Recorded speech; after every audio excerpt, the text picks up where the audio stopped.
Deep in the tropical lowlands of southern Costa Rica, where the jungle canopy closes overhead like a living cathedral and rivers snake through valleys carved by millennia of relentless rainfall, there exist objects that should not be there. They are round, they are massive, they are by every measurable standard nearly perfect. Stone spheres, hundreds of them, some no larger than a grapefruit, others towering at 8 feet in diameter and weighing as much as 16 tons. They sit in the earth like ancient sentinels, half buried in the mud of banana plantations, perched on the lawns of government buildings, scattered across private estates, and hidden still beneath centuries of accumulated jungle growth. They are among the most enigmatic archaeological artifacts ever discovered in the Western Hemisphere, and despite nearly a century of study, excavation, debate, and speculation, we still do not know with absolute certainty why they were made, how they were made with such astonishing precision, or what grand purpose they served in the lives of the people who created them. This is their story. And it begins not with ancient peoples or forgotten civilizations, but with the sharp blade of a machete and the roar of heavy machinery tearing through virgin rainforest in the early 1930s. The year was 1940, though the first encounters likely date back several years earlier, and the setting was the Diquís Delta, a broad, flat, extraordinarily fertile lowland region in the southwestern corner of Costa Rica, near the Pacific coast. The United Fruit Company, one of the most powerful corporations operating in Central and South America during the early 20th century, had been expanding its banana plantations deep into this region. Workers were clearing dense tropical forests to make way for endless rows of banana trees, and as the jungle fell, something extraordinary began to emerge from the earth. At first, the workers thought they had uncovered boulders, natural formations. The kind of round stones that rivers sometimes polish over thousands of years of tumbling and rolling. But these were different. These stones were not roughly round. They were perfectly round, or so close to perfect that the human eye could not detect the difference.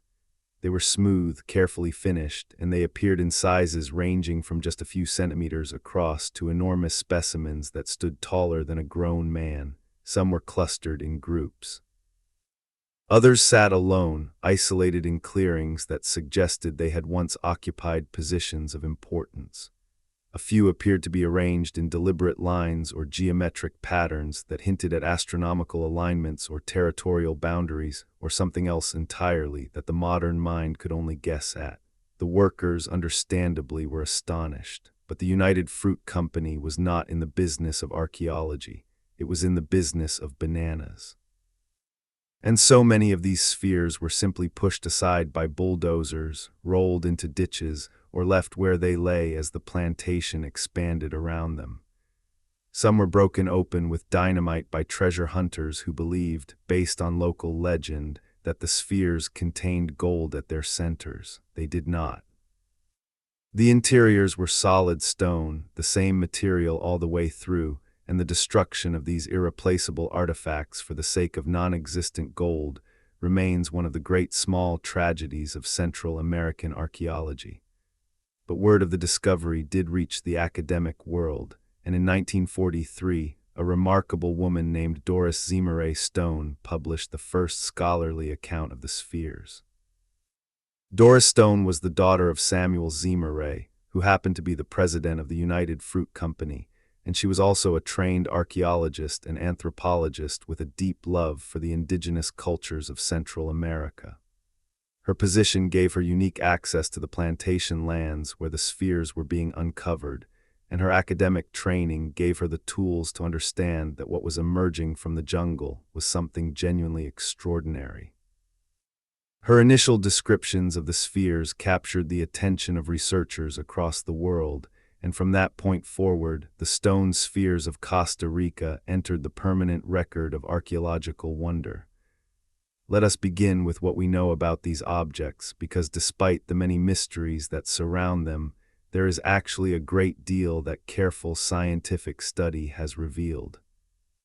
The spheres are made primarily from a type of rock known as gabbro, which is an ignite rock similar in composition to basalt but with a coarser grain. Gabbro is extremely hard, dense, and durable, which partly explains how the spheres have survived centuries of exposure to the tropical environment without significant deterioration. Some of the spheres are made from limestone, and a smaller number are made from sandstone, but the vast majority, particularly the larger and more precisely shaped specimens, are gabbro. The source of this gabbro has been traced to the foothills of the Talamanca mountain range, which rises dramatically to the northeast of the Diquís Delta. This means that the raw material for many of the spheres had to be transported considerable distances, in some cases many kilometers, from the quarry sites to the locations where the finished spheres were ultimately placed. How this transportation was accomplished is itself a matter of significant debate, and we will return to that question shortly. The sizes of the spheres vary enormously. The smallest known examples are only a few centimeters in diameter, small enough to hold in one hand, and they may have served as personal objects, tools, or symbolic items. The largest are approximately 2.4 meters in diameter, which translates to roughly 8 feet, and they weigh an estimated 16 tons. Between these extremes, there is a full spectrum of sizes, and the archaeological record suggests that many different sizes were produced simultaneously within the same cultural period. This range of sizes has led some researchers to propose that the spheres may have been produced in sets or groupings where size corresponded to meaning, status, or function.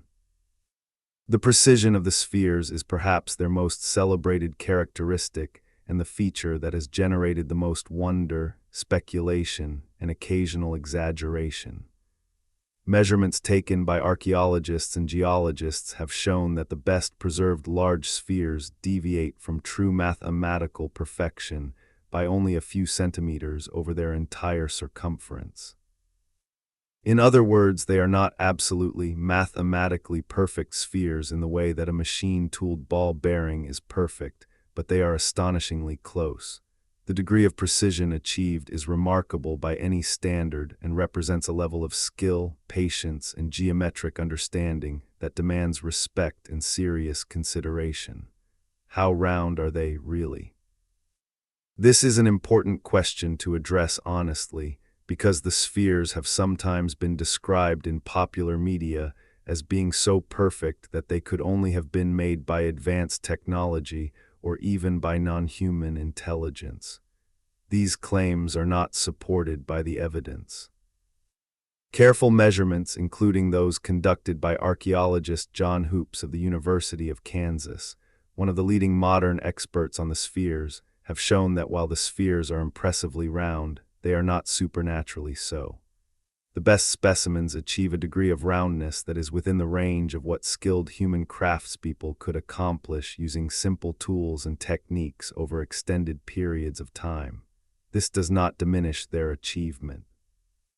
If anything, it makes it more impressive, because it means that human hands, human eyes, and human patience created these objects without the aid of any technology more complex than stone hammers, abrasive materials, and an intimate understanding of geometry. The surface finish of the spheres also varies. Some specimens are rough and show clear evidence of the pecking and grinding techniques used to shape them. Others are remarkably smooth, almost polished, suggesting that the final stages of production involved extensive rubbing with fine abrasive materials, possibly sand or crucite. The smoother specimens tend to be the larger ones, which suggests that more effort and more time were invested in the finishing of the most impressive examples. This makes intuitive sense if the spheres served as status symbols or ceremonial objects, as the most important spheres would have warranted the greatest investment of labor. Now let us consider the question that visitors to the Diquís Delta invariably ask first.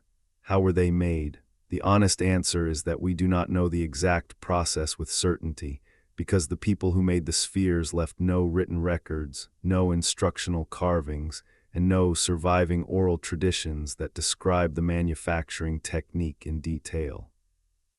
The indigenous cultures of the Diquís Delta did not have writing systems, and the Spanish colonization of Costa Rica in the 16th century disrupted and ultimately destroyed the cultural continuity that might have preserved this knowledge through oral tradition. However, archaeologists and experimental researchers have developed plausible theories about the production process based on the tools and materials available to the sphere makers, the geological properties of gabbro, and comparative studies of stone-working techniques used by other pre-Columbian cultures throughout the region. The most widely accepted theory proposes that the spheres were shaped through a combination of controlled fracturing, pecking, grinding, and polishing. The process would have begun with the selection of a suitable boulder of gabbro, ideally one that was already roughly round or at least roughly symmetrical. Natural boulders of this general shape can be found in riverbeds and at the base of cliff faces where erosion has already done some of the initial shaping work. The selection of the starting material would have been a critical first step, as beginning with a boulder that was closer to round would have significantly reduced the amount of material that needed to be removed and the amount of labor required. Once a suitable boulder was selected, the shaping process would have begun with controlled fracturing, a technique in which the stone is heated with fire and then rapidly cooled with water to cause the surface layers to crack and spall away. This thermal fracturing technique is well documented in the archaeological record of many pre-Columbian cultures and is an effective way to remove large amounts of stone relatively quickly. By carefully controlling where the fire was applied and where the water was poured, skilled craftspeople could remove stone preferentially from the high spots and protrusions, gradually bringing the boulder closer to a spherical shape. After the rough shape was achieved through thermal fracturing, the more precise shaping would have been accomplished through pecking, which involves striking the surface of the stone repeatedly with a harder stone tool to chip away small amounts of material. This is a slow, laborious process, but it allows for much greater precision than thermal fracturing. The pecking tools would likely have been made from even harder stone, such as the extremely hard river cobbles of quartz or other resistant minerals that are abundant in the waterways of the Diquís region. By systematically pecking away at the high points on the surface, the craftspeople could gradually refine the shape toward a more perfect sphere. The final stages of production would have involved grinding and polishing. Grinding with abrasive stones and sand would have smoothed out the pecking marks and brought the surface to a uniform finish. Polishing with finer abrasive materials would have produced the smooth, almost lustrous surface seen on the best preserved specimens. This entire process, from initial selection of the boulder to final polishing, would have taken an enormous amount of time. Estimates vary, but producing a single large sphere may have required months or even years of sustained effort by multiple workers. Some researchers have also proposed that the sphere makers may have used a system of templates or measuring devices to check the roundness of the sphere during the shaping process.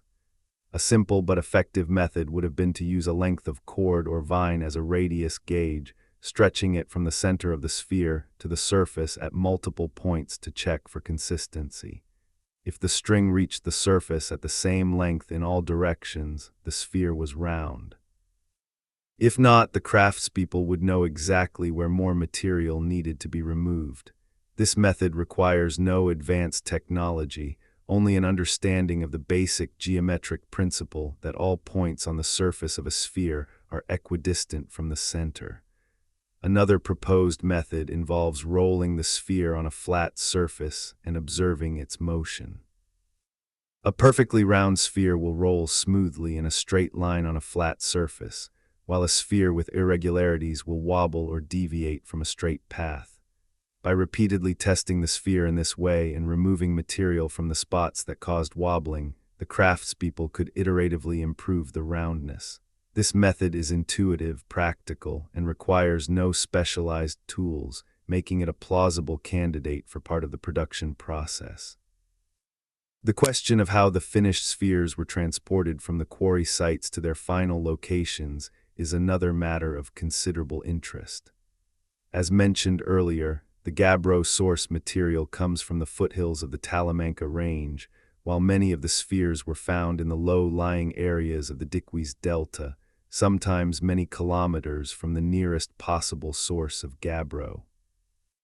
Transporting a 16-ton stone sphere across rough terrain, through dense jungle, across rivers, and over soft, muddy ground is a formidable engineering challenge even with modern equipment. For a pre-Columbian society without wheeled vehicles, draft animals, or metal tools, it was an extraordinary achievement. The most likely method of transportation was rolling, since the spherical shape of the objects naturally lends itself to this approach. However, rolling a 16-ton sphere is not as simple as it might sound. The sphere would need to be guided along a prepared path, and any soft ground, loose soil, or obstacles would need to be dealt with. It is probable that the sphere makers prepared roads or pathways of packed earth, logs, or flat stones to facilitate the rolling of the spheres. Wooden rollers or skids may have been placed in front of the sphere to reduce friction and prevent it from sinking into soft ground. Another possibility is that the spheres were transported by water, at least for part of the journey. The Diquís Delta is a river delta, and the waterways of the region would have provided natural transportation corridors. Large spheres could potentially have been floated on rafts constructed from balsa wood or other buoyant tropical timbers. Balsa wood is extremely light and is native to the tropical forests of Costa Rica, making it an ideal material for constructing rafts capable of carrying heavy loads. A raft large enough and buoyant enough to support a 16-ton sphere would need to be very large indeed, but it is not outside the realm of possibility for a culture that had mastered the engineering challenges of creating the spheres themselves. It is also possible that some spheres were shaped in place, near their final locations, from boulders that were already present in the delta or had been deposited there by geological processes. This would eliminate the transportation problem entirely for those particular specimens, though it would not account for all of the spheres found in locations far from any natural gabbro deposits. The labor required for the production and transportation of the spheres raises important questions about the social organization of the cultures that created them. The creation of a large stone sphere was not a project that a single individual or a small family group could undertake. It required the coordinated effort of many people over an extended period of time. The workers needed to be fed, housed, and organized. The project needed to be planned and managed. Raw materials needed to be sourced and transported. Tools needed to be made and maintained.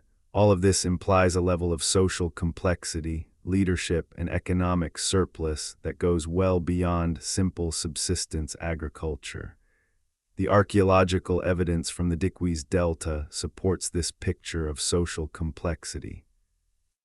Excavations have revealed the remains of villages and towns with evidence of social stratification, including differences in housing size and quality, differential access to luxury goods, and variations in burial practices that suggest a hierarchical social structure. The sphere makers were not isolated bands of hunter-gatherers or simple farming communities. They were members of organized, stratified societies with chiefs or leaders who could command the labor of many people and direct it toward monumental projects like sphere production. This brings us to the question of chronology. When were the spheres made? The answer, based on the best available archaeological evidence, is that the spheres were produced over a period of many centuries, possibly beginning as early as 600 CE and continuing until the time of the Spanish conquest in the 16th century. The dating of the spheres themselves is problematic because stone cannot be directly dated using radiocarbon methods, which require organic material. Instead, archaeologists have dated the spheres indirectly by associating them with datable materials found in the same archaeological contexts, such as pottery, charcoal from hearth fires, or other organic remains found in the soil layers surrounding the spheres. The pottery styles found in association with the spheres have been particularly useful for establishing chronology. The ceramic traditions of the Diquís region are well studied and can be divided into a series of phases, each with distinctive styles, forms, and decorative techniques. By matching the pottery found near the spheres to these established phases, archaeologists have been able to assign approximate dates to many of the sphere locations. The results suggest that sphere production began during the Aguas Buenas period, which dates roughly from 200 to 800 CE, and intensified during the Caraqui period, which dates from 800 to 1500 CE. The largest and most precisely shaped spheres appear to date from the later part of this range, suggesting that the craft of sphere making became more refined over time as techniques were improved and the cultural significance of the spheres increased. It is worth noting that these dates are approximate and that there is ongoing debate among archaeologists about the precise chronology of sphere production. Some researchers have argued for earlier dates, while others have suggested that production may have continued even after the initial Spanish contact.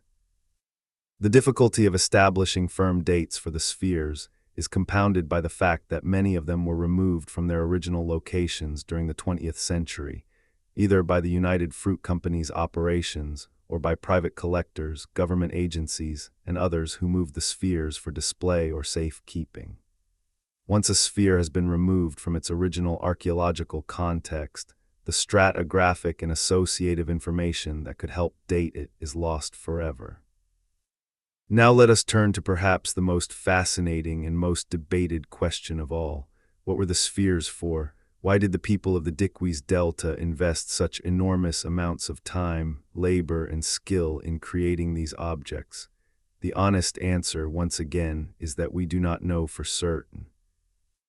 The sphere makers left no written records explaining the purpose of their creations, and the cultural disruption caused by the Spanish conquest means that no direct oral tradition has survived to illuminate the matter.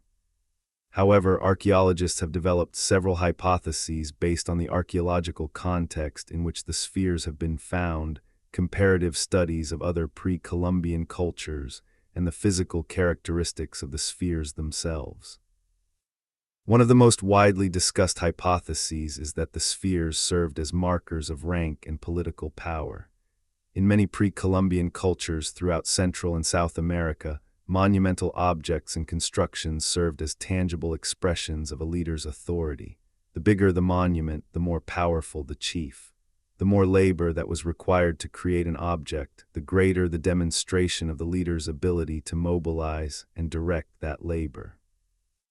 In this interpretation, the stone spheres were essentially political statements, visible symbols of the wealth, power, and organizational capacity of the chiefs who commissioned them. The largest spheres, requiring the most labor and the greatest logistical challenges, would have belonged to the most powerful chiefs, while smaller spheres may have been associated with lesser leaders or subordinate communities.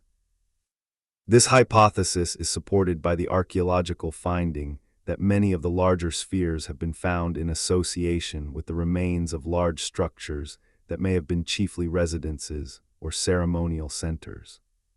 The placement of impressive stone spheres in front of or near these structures would have served much the same function as the monumental architecture found in other pre-Columbian societies, such as the temple pyramids of Mesoamerica or the elaborate burial mounds of various cultures.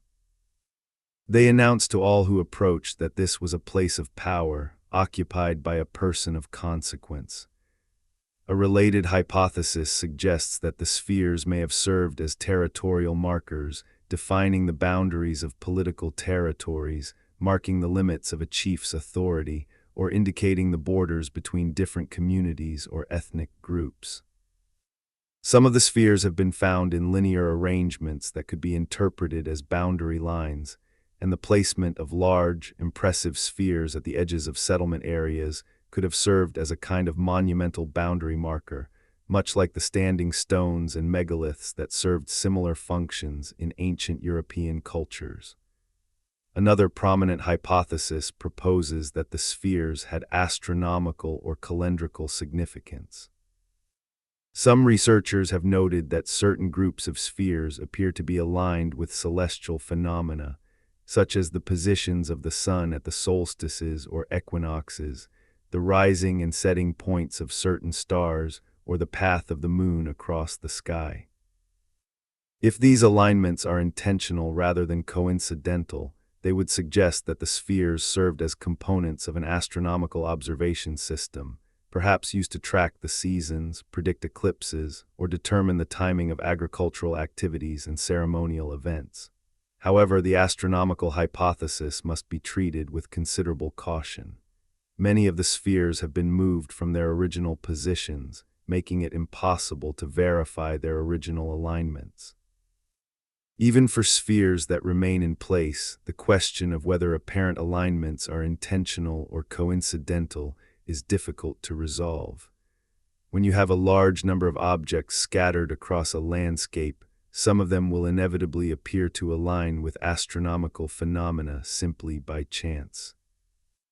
Demonstrating that a particular alignment is intentional requires showing that it is statistically unlikely to have occurred by accident, and this kind of rigorous statistical analysis has not been conclusively performed for the Costa Rican spheres. A further hypothesis suggests that the spheres may have had religious or spiritual significance. In many indigenous cultures throughout the region, spherical objects are associated with the sun, the moon, or other celestial bodies, and roundness is often symbolically linked to concepts of completeness, perfection, and cosmic order. The spheres may have been created as representations of celestial bodies, as objects of veneration, or as focal points for religious ceremonies. Some researchers have suggested that the spheres may have been associated with specific deities or supernatural beings, though there is no direct evidence to support this specific interpretation. There is also the possibility that the spheres served multiple purposes simultaneously, which is perhaps the most likely scenario of all. In most human cultures, important objects and monuments serve more than one function at the same time. A cathedral, for example, is simultaneously a religious space, a political statement, a work of art, a gathering place, and a symbol of community identity. It is entirely possible, even probable, that the stone spheres of the Diquís Delta served as status symbols, territorial markers, astronomical references, religious objects, and aesthetic achievements all at the same time, with different meanings and functions being emphasized in different contexts and by different members of the community. Let us now explore the archaeological landscape of the Diquís Delta in more detail, because the context in which the spheres were found tells us a great deal about the people who made them and the world they inhabited. The Diquís Delta is formed by the Tairaba River and its tributaries as they descend from the Talamanca Mountains and spread across the coastal lowlands before emptying into the Pacific Ocean. The delta is a broad, flat, extremely fertile area with rich alluvial soils deposited by centuries of flooding. It is also hot, humid, and subject to heavy seasonal rainfall, conditions that are ideal for tropical agriculture. The indigenous peoples of the Diquís region practiced intensive agriculture, growing crops that included maize, beans, squash, cacao, and various root crops. The agricultural productivity of the delta supported relatively large and dense populations compared to many other parts of ancient Costa Rica. Archaeological surveys of the Diquís Delta have identified numerous settlement sites, ranging from small hamlets of just a few structures to larger villages and towns covering several hectares. The settlement pattern suggests a hierarchical system in which smaller communities were organized around and subordinate to larger central settlements, a pattern consistent with chiefdom-level social organization. The largest settlements likely served as the political, economic, and ceremonial centers of their respective territories, and it is in and around these larger settlements that the most impressive stone spheres have typically been found. The site of Finca 6, which is one of the most important archaeological sites in the Diquís Delta, and is now part of a UNESCO World Heritage designation, provides an excellent example of how the spheres were integrated into the built environment of the ancient settlements. At Finca 6, archaeologists have found several large stone spheres in positions that suggest they were placed in open plazas or along pathways leading to important structures. The spheres appear to have been arranged deliberately, with attention to spacing, size, and visual impact.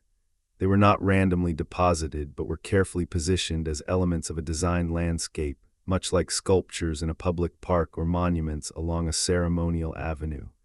The Finca 6 site also includes the remains of stone-walled structures, cobblestone pathways, and other architectural features that indicate a well-planned settlement. The combination of monumental stone spheres with organized architecture suggests a community with strong leadership, a shared aesthetic vision, and the resources to realize ambitious construction projects. The site has yielded pottery, stone tools, gold ornaments, and other artifacts that provide additional information about the daily life and cultural practices of the sphere makers. Gold working, in particular, was a highly developed craft in the Diquís region, and the area is known for producing some of the finest pre-Columbian gold work in all of Lower Central America. The gold objects found in association with the sphere sites include figurines, pendants, bells, and other ornamental items of extraordinary craftsmanship.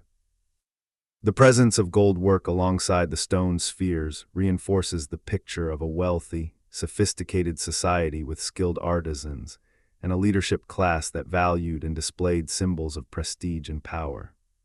The UNESCO World Heritage designation, which was granted in 2014 under the title Pre-Columbian Chiefdom Settlements with Stone Spheres of the Diquís, recognizes not just the spheres themselves, but the entire cultural landscape of which they are a part.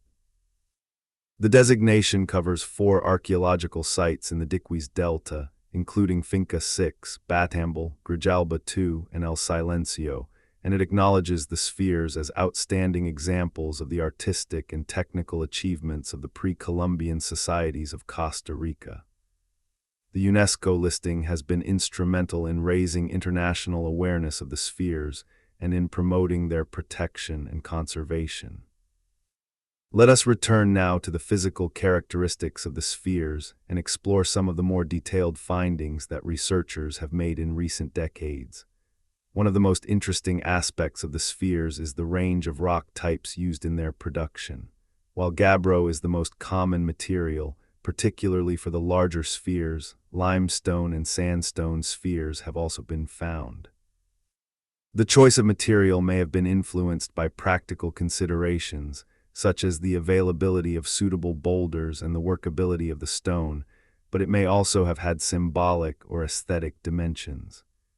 Different types of stone have different colors, textures, and visual qualities when polished, and the sphere makers may have selected specific materials for specific purposes based on these properties. Gabbro, the most commonly used material, is typically dark gray to black in color and takes a smooth, almost glossy polish. It is extremely hard and resistant to weathering, which is why gabbro spheres have survived in relatively good condition despite centuries of exposure to the tropical environment. Limestone, in contrast, is softer and more susceptible to chemical weathering, particularly in the acidic conditions created by tropical soils and rainfall. Limestone spheres tend to show more surface deterioration than gabbro spheres, and some have lost their original smooth finish entirely. Sandstone falls between these extremes in terms of hardness and durability. The size distribution of the spheres has been studied in some detail, and the results are intriguing.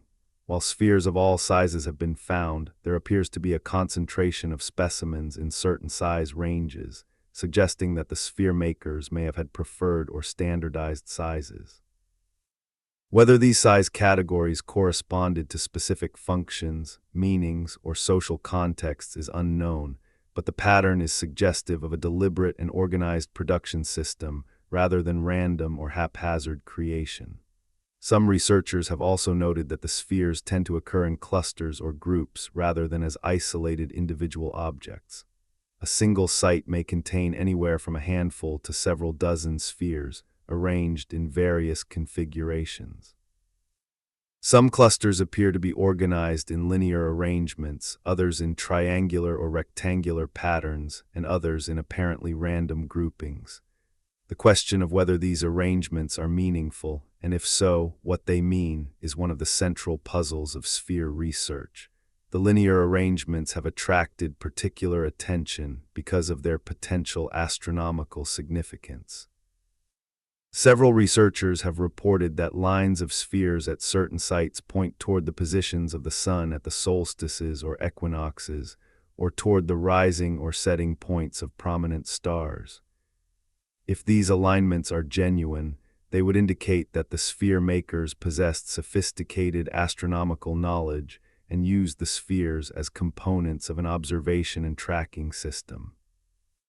However, as noted earlier, the difficulty of distinguishing intentional alignments from coincidental ones makes this hypothesis difficult to confirm or deny definitively.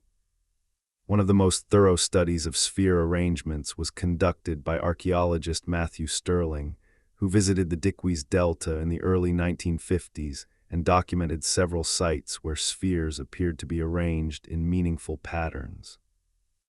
Stirling, who was already famous for his discovery of the colossal Olmec heads in Mexico, was immediately struck by the scale and precision of the Costa Rican spheres and spent considerable time mapping their positions and relationships.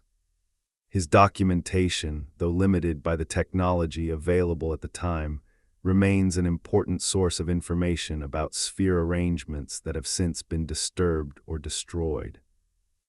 Stirling described one particularly striking arrangement at a site called Farm 4, where he found 4 spheres arranged in a nearly perfect line oriented roughly north to south. He also reported groups of spheres arranged in triangles and other geometric patterns at other sites. While Stirling was cautious about interpreting these arrangements, he acknowledged that they appeared to be deliberate and suggested that the sphere makers were working according to some kind of plan or system. More recent research has both confirmed and complicated Stirling's observations. Modern mapping techniques, including GPS surveying and geographic information systems, have allowed researchers to document sphere positions with much greater precision than was possible in the 1950s.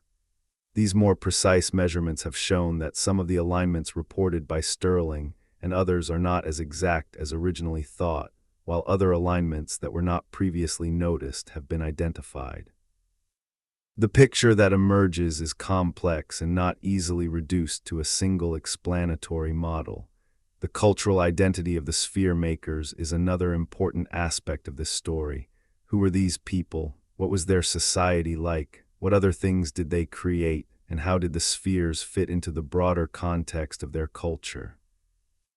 The sphere makers are generally identified as belonging to the Diquís culture, a term used by archaeologists to refer to the indigenous peoples who inhabited the Diquís Delta and surrounding areas during the pre-Columbian period. The Diquís culture is part of the broader cultural tradition of the intermediate area, a term coined by archaeologists to describe the region between the high civilizations of Mesoamerica to the north and the Andes to the south. The intermediate area, which includes most of lower Central America and northern South America, was home to a diverse array of indigenous cultures that, while not as well known as the Maya, Aztec, or Inca, were sophisticated, creative, and accomplished in their own right. The Diquís culture is characterized by a distinctive suite of material culture traits, including the stone spheres, elaborate gold work, a rich ceramic tradition featuring painted and sculpted pottery, stone sculpture, and various types of ground stone tools and ornaments. The people of the Diquís were farmers who cultivated the rich alluvial soils of the delta, fishermen who exploited the resources of the rivers and the nearby Pacific coast, and traders who participated in exchange networks that connected them with communities across a wide area of Central and South America. The social organization of the Diquís people appears to have been based on chiefdoms, a form of political organization in which communities are led by hereditary chiefs who derive their authority from their lineage, their personal prestige, and their ability to mobilize and redistribute resources. Chiefdoms are typically characterized by social stratification, with clear distinctions between the chiefly elite and the common people, and by the presence of monumental construction projects that serve both practical and symbolic functions. The stone spheres fit perfectly into this model as monumental expressions of chiefly power and prestige. The religious and cosmological beliefs of the Diquís people are less well understood than their material culture, due to the lack of written records and the disruption of indigenous traditions by the Spanish conquest. However, some inferences can be drawn from the archaeological record and from comparisons with the beliefs and practices of related indigenous groups that survived long enough to be documented by ethnographers. Many indigenous cultures in the region had complex cosmological systems that emphasized the interconnectedness of the natural and supernatural worlds, the cyclical nature of time, and the importance of maintaining balance and harmony between human communities and the forces of nature. It is likely that the Diquís people shared many of these beliefs, and that the stone spheres played a role in their cosmological and ceremonial life. Some researchers have suggested that the spheres may have been associated with specific myths or narrative traditions. In several indigenous cultures of the region, stories are told about powerful beings who could shape stone with their hands, or about magical objects that fell from the sky and brought order to the world. While there is no direct evidence linking any specific myth to the stone spheres, the possibility that the spheres were embedded in a rich narrative context is entirely consistent with what we know about indigenous cultures in the region. The arrival of the Spanish in the 16th century brought catastrophic changes to the indigenous peoples of Costa Rica, as it did throughout the Western Hemisphere. European diseases, military conquest, forced labor, and cultural suppression devastated indigenous populations and disrupted the social, economic, and cultural systems that had sustained them for centuries. The sphere-making tradition, which had apparently flourished for nearly a millennium, came to an end sometime around or shortly after the Spanish arrival. The precise circumstances under which sphere production ceased are unknown, but the general collapse of indigenous society under the pressures of colonization provides a sufficient explanation. The Spanish colonizers of Costa Rica left few detailed records of the indigenous peoples of the Diquís Delta, and the stone spheres are not mentioned in any known colonial-era document. This absence is puzzling and has been interpreted in several ways. It is possible that the Spanish simply did not encounter the spheres, either because they did not penetrate deeply into the Diquís Delta, or because the spheres were already hidden by jungle growth by the time the Spanish arrived. It is also possible that the Spanish did encounter the spheres but did not consider them noteworthy enough to mention in their reports, which tended to focus on matters of immediate practical concern, such as the availability of gold, the disposition of indigenous populations, and the prospects for agricultural exploitation. Alternatively, it is possible that some Spanish accounts of the spheres did exist but have been lost to the ravages of time, neglect, and the various calamities that have befallen colonial-era archives over the centuries. The documentary record of the Spanish colonial period in Costa Rica is far from complete, and significant gaps exist in the available sources. Until more thorough archival research is conducted, the possibility that Spanish-era references to the spheres remain undiscovered cannot be ruled out. Following the Spanish conquest and the subsequent colonial period, the stone spheres lay forgotten in the jungles of the Diquís Delta for several centuries. The indigenous populations that had created them were decimated, dispersed, or absorbed into the colonial society, and the knowledge of the sphere's existence, purpose, and significance was lost. The jungle, which had been held back by the agricultural activities of the Diquís people, reclaimed the abandoned settlements, burying the spheres under layers of vegetation, soil, and fallen leaves.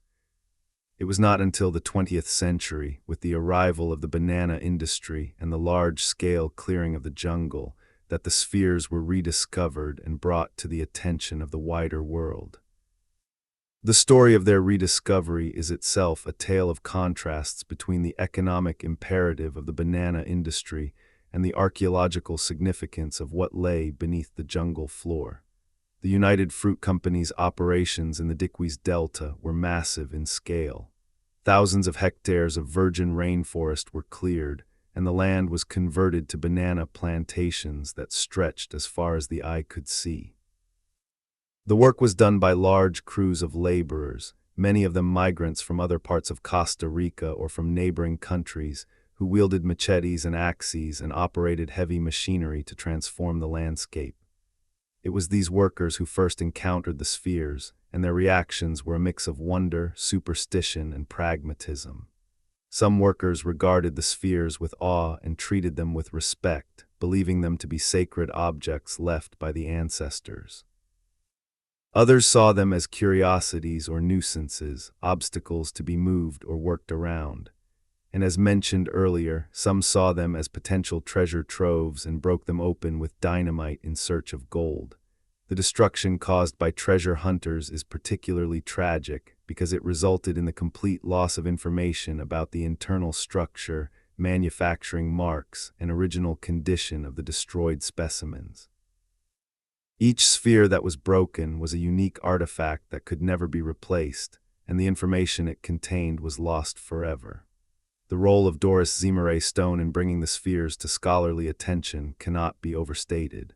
Doris Stone was a remarkable figure in the archaeology of Central America, a woman who combined personal wealth and social connections with genuine scholarly ability and a deep commitment to the study and preservation of indigenous cultures. Born in 1909 in New Orleans, she grew up in a world of privilege and power, but she was drawn to the world of academia and devoted her career to the archaeology and ethnography of Central America. Stone first learned of the spheres through her family's connection to the United Fruit Company, and she immediately recognized their significance. Her 1943 publication, which appeared in the journal American Antiquity, was the first formal description of the spheres and included photographs, measurements, and preliminary observations about their distribution and possible significance. The publication generated widespread interest in the archaeological community and prompted further investigation. In the years following Stone's initial publication, several other researchers visited the Diquís Delta and conducted their own studies of the spheres. Matthew Stirling's visit in the early 1950s was particularly productive, as mentioned earlier, and his documentation of sphere sites provided invaluable data that continues to be referenced by researchers today. Other important early researchers include Carlos Aguilar Piedra, a Costa Rican archaeologist who conducted extensive surveys and excavations in the Diquís region, and contributed significantly to our understanding of the cultural context of the spheres. The mid-20th century was a period of both discovery and loss for the stone spheres. On one hand, the clearing of the jungle continued to reveal new spheres, and scholarly interest in the objects grew. On the other hand, many spheres were removed from their original locations during this period, either by the Banana Company, by government agencies that collected them for public display, or by private individuals who took them as decorative objects for their homes and gardens. This removal of spheres from their archaeological context was deeply damaging to the scientific record, because the original position, orientation, and associations of a sphere are often as informative as the sphere itself. Today, stone spheres can be found in a wide variety of locations throughout Costa Rica. Some remain in the Diquís Delta, either in their original positions or close to them. Others have been placed in public parks, government buildings, and museum grounds in the capital city of San Jose and other urban centers. Some have been incorporated into the landscaping of hotels, restaurants, and private estates. A few have even left the country entirely and are displayed in museums and private collections abroad. The Costa Rican government has taken steps to protect the remaining in situ spheres and to prevent further removal or damage. The spheres are classified as national patrimony, and their unauthorized removal, sale, or export is prohibited by law. The UNESCO World Heritage designation has provided an additional layer of protection and has focused international attention on the need to preserve the spheres and their archaeological context. However, conservation challenges remain. The tropical climate of the Diquís Delta is hard on stone, and even the durable gabbro from which most spheres are made is subject to gradual weathering and surface deterioration. Biological processes, including the growth of lichens, mosses, and other organisms on the surface of the spheres, can also cause damage over time. Additionally, the agricultural activities that continue in the Diquís Delta, including cattle ranching and palm oil cultivation, pose ongoing threats to archaeological sites and to spheres that remain in the landscape. Let us now turn to some of the more speculative and controversial ideas that have been proposed about the stone spheres, because no discussion of these objects would be complete without addressing the various alternative hypotheses that have captured the public imagination. One of the most persistent alternative hypotheses is the idea that the spheres are evidence of a lost advanced civilization, one that possessed technology far beyond what is conventionally attributed to the pre-Columbian peoples of Central America.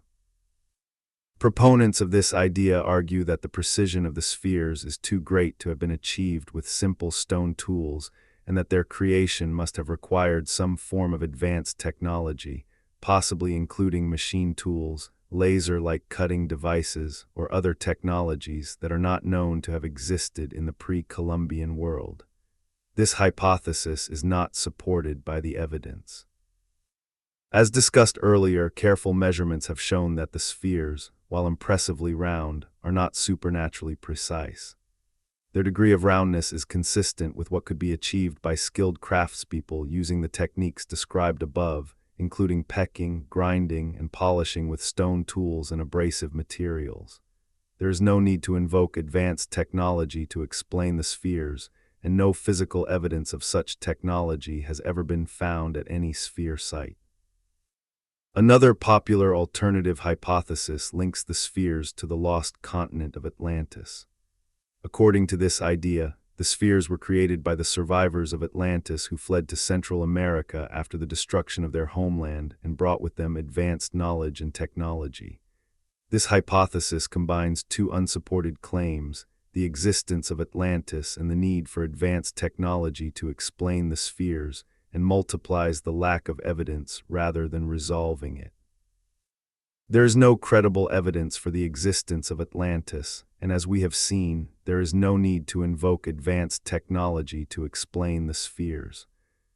A third alternative hypothesis proposes that the spheres were created by extraterrestrial visitors, aliens who came to Earth in the distant past and left the spheres as markers, navigational aids, or monuments.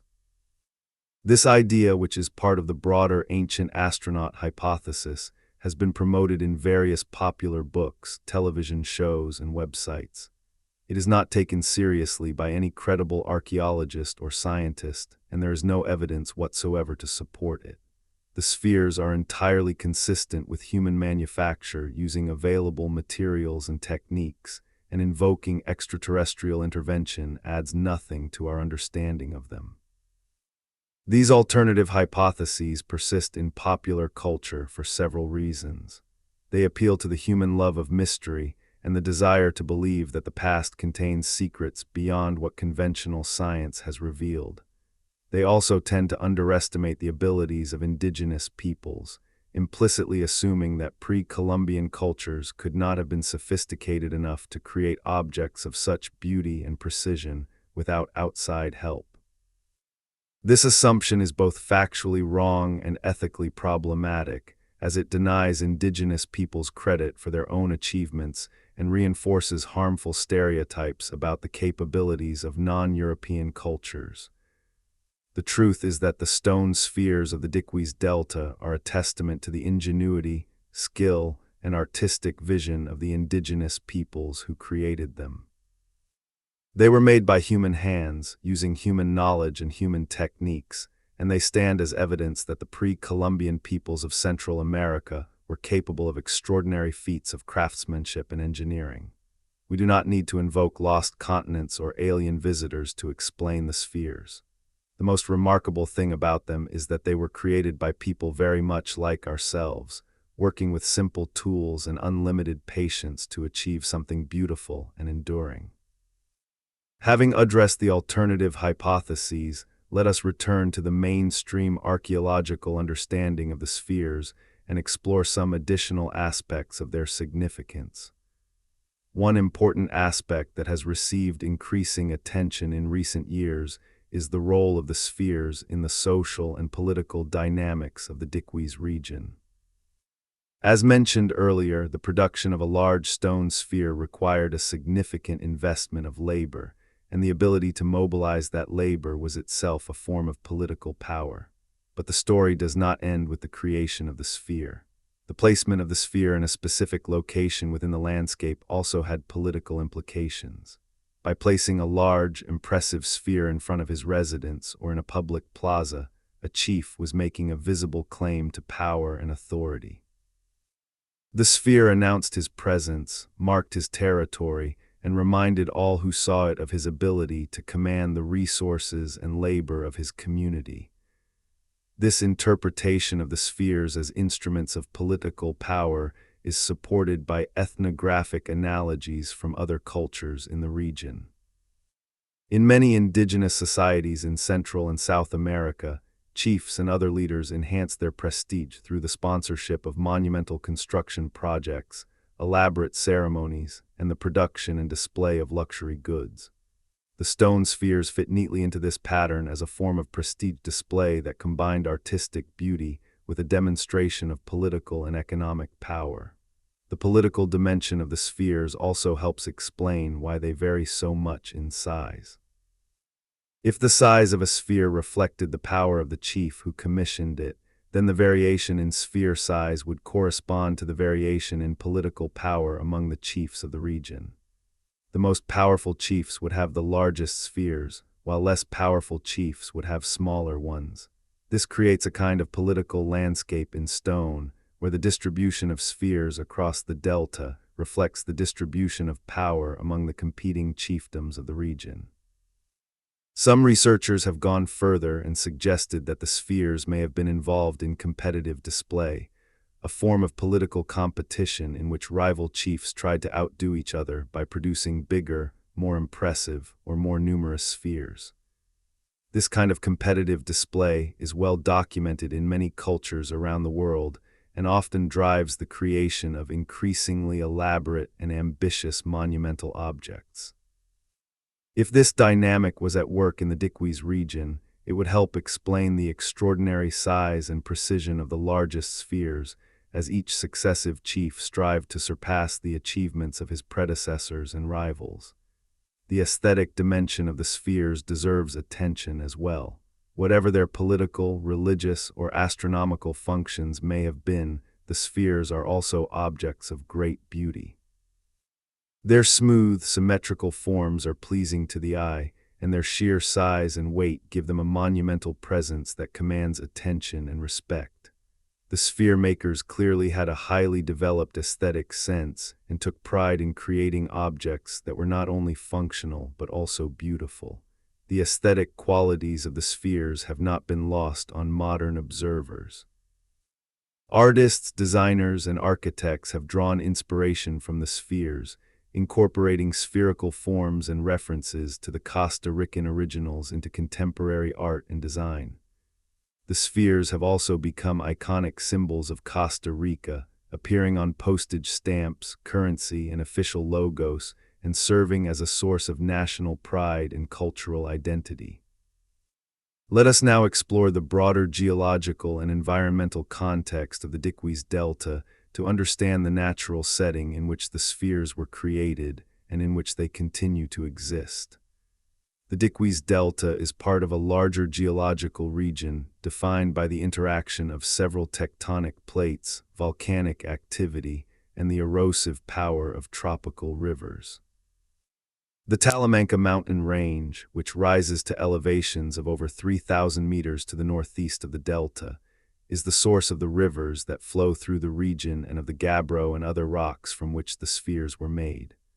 The mountains are composed of a complex mix of igneous, sedimentary, and metamorphic rocks, reflecting a long and varied geological history that includes volcanic eruptions, marine sedimentation, tectonic uplift, and erosion.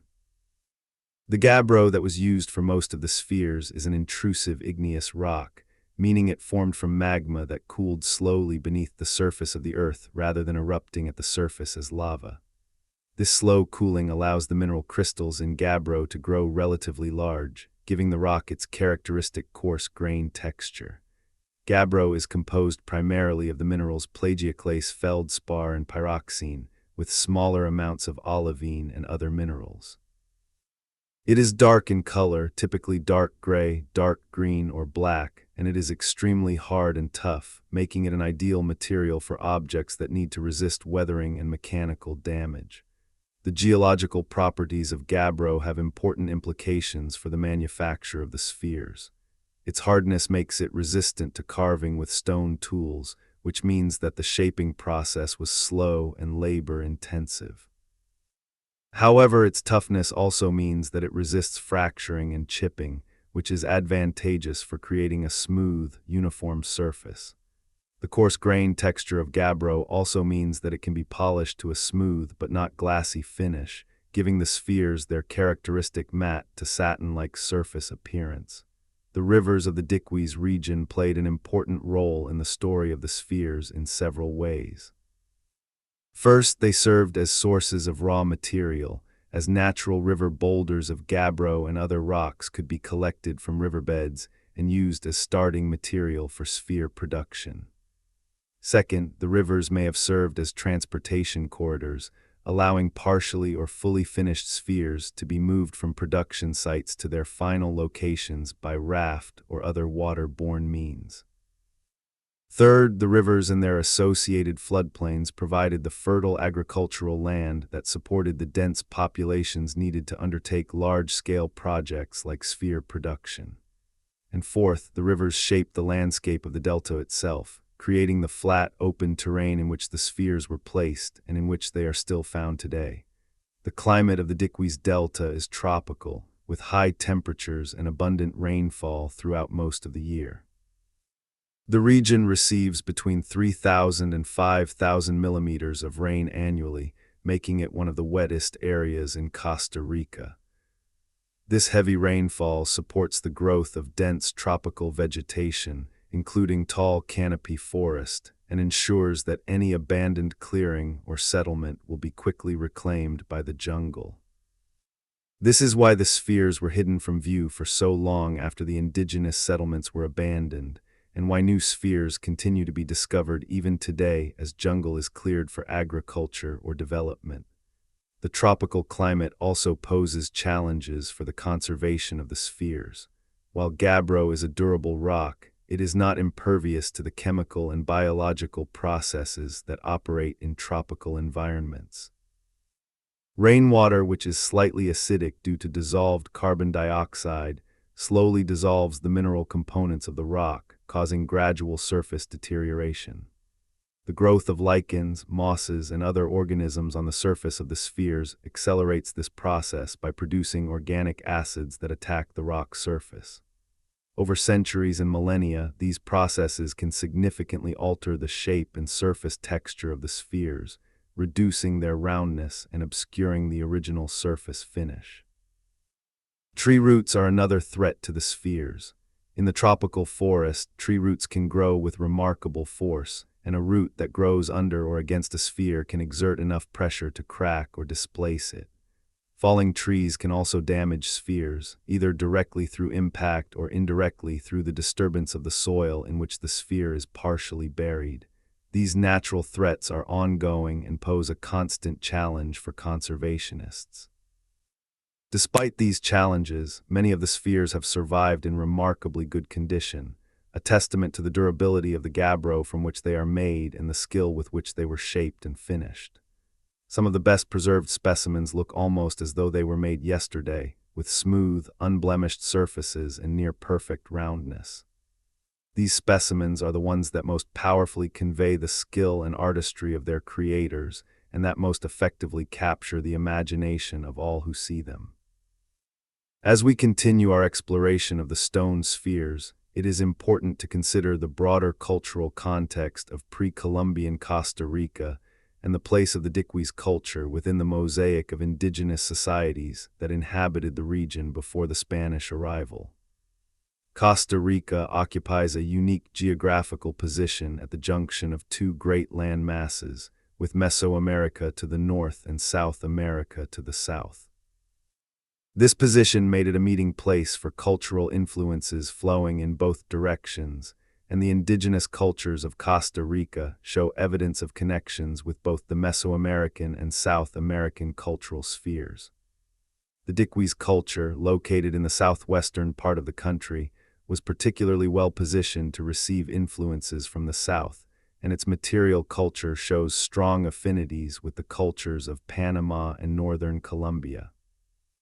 The gold-working tradition of the Diquís region, for example, is closely related to the gold-working traditions of Panama and Colombia, both in terms of technique and iconography.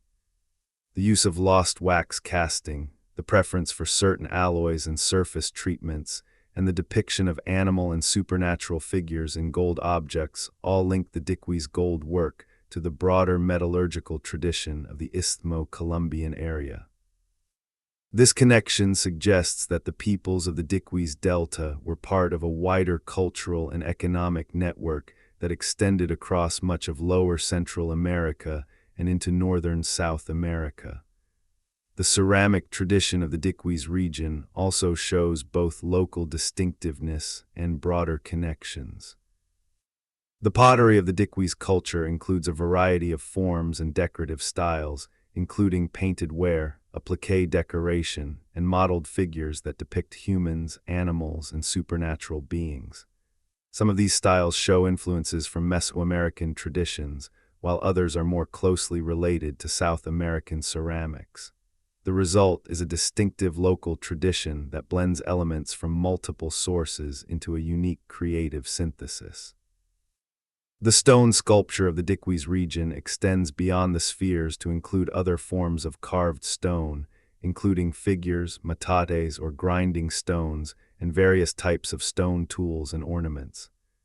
Some of the stone figures found in the Diquís region depict human forms with elaborate headdresses, jewelry, and other accoutrements that suggest high status or ritual significance. These figures may represent chiefs, ancestors, deities, or other important personages, and provide additional evidence of the complexity and sophistication of Diquís culture. The relationship between the stone spheres and these other forms of material culture is an important area of ongoing research. How did the spheres fit into the broader artistic and cultural tradition of the Diquís people? Were they products of the same workshops and craftspeople who produced the gold work and pottery, or were they the work of specialized sphere makers? Did the symbolism and meaning of the spheres relate to the symbolism expressed in other media, such as gold ornaments and ceramic decoration? These questions do not yet have definitive answers, but they point toward a holistic understanding of the spheres as one element in a rich and complex cultural system. Let us also consider what the study of the stone spheres has taught us about pre-Columbian engineering and mathematical knowledge. The creation of a near-perfect sphere from a rough boulder of stone is, at its core, an engineering problem.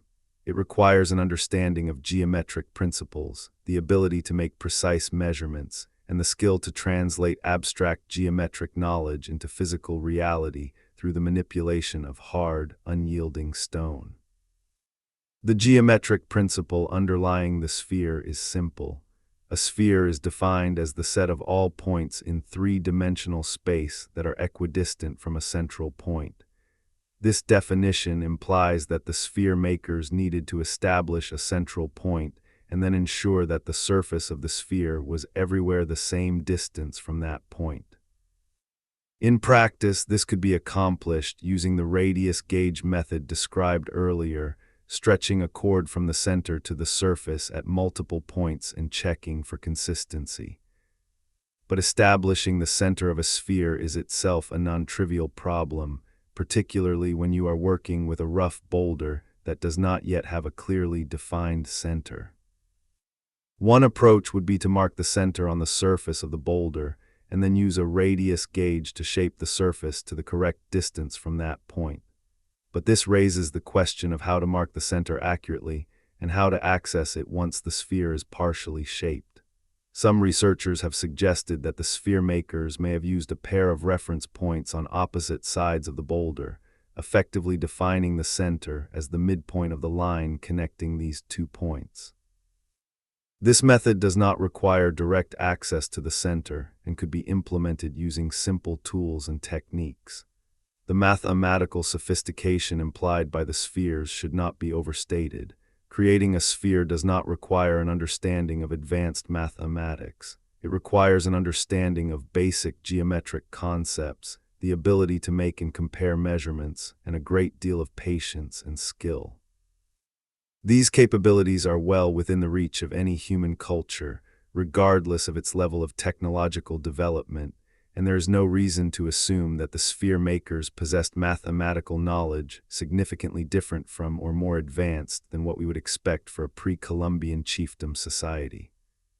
What is impressive is not the mathematical knowledge required, but the skill and patience with which that knowledge was applied.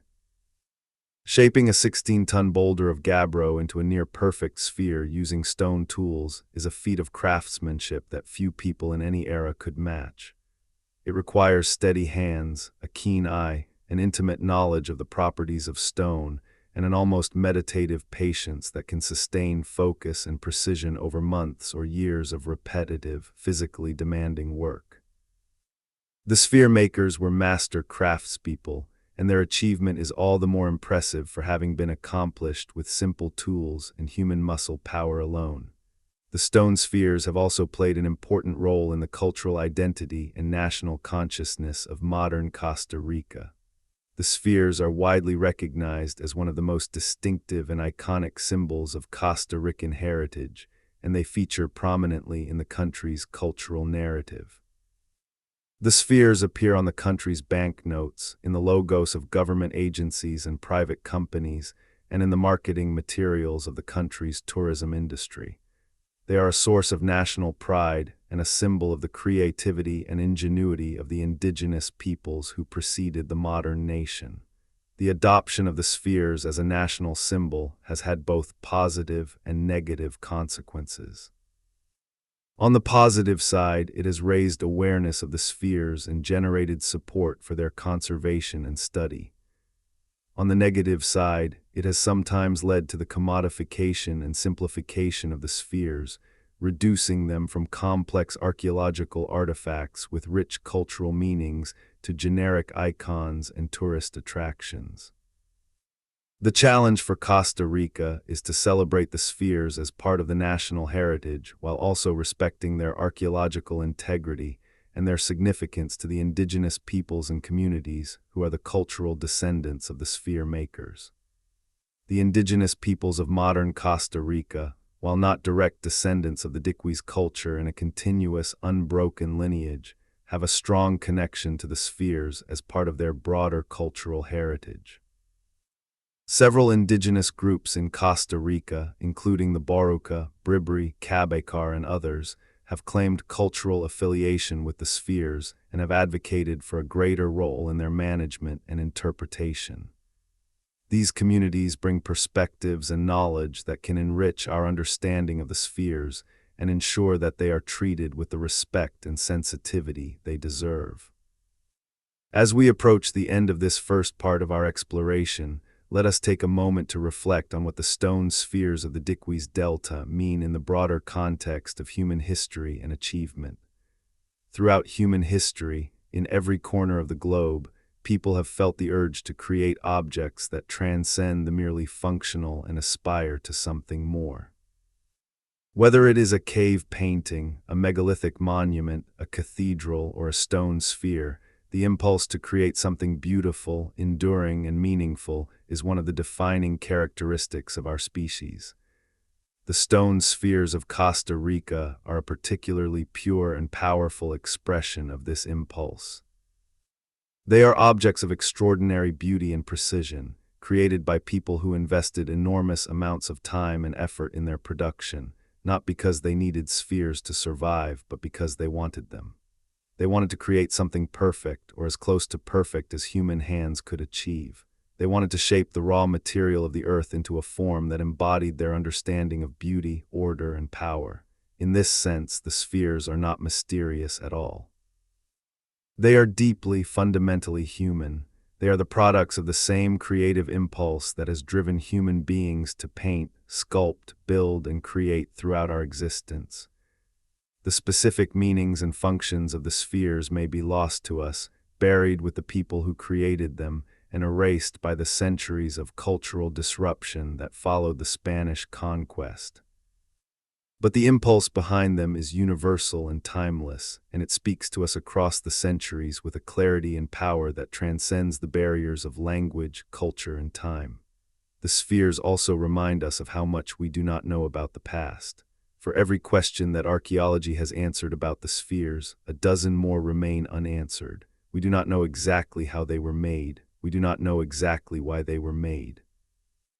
We do not know what the sphere makers called them, what stories they told about them, what ceremonies they performed around them, or what role the spheres played in their daily lives and their understanding of the world. These gaps in our knowledge are not failures of archaeology.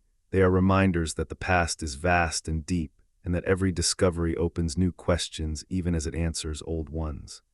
The ongoing research on the spheres continues to yield new insights and new questions.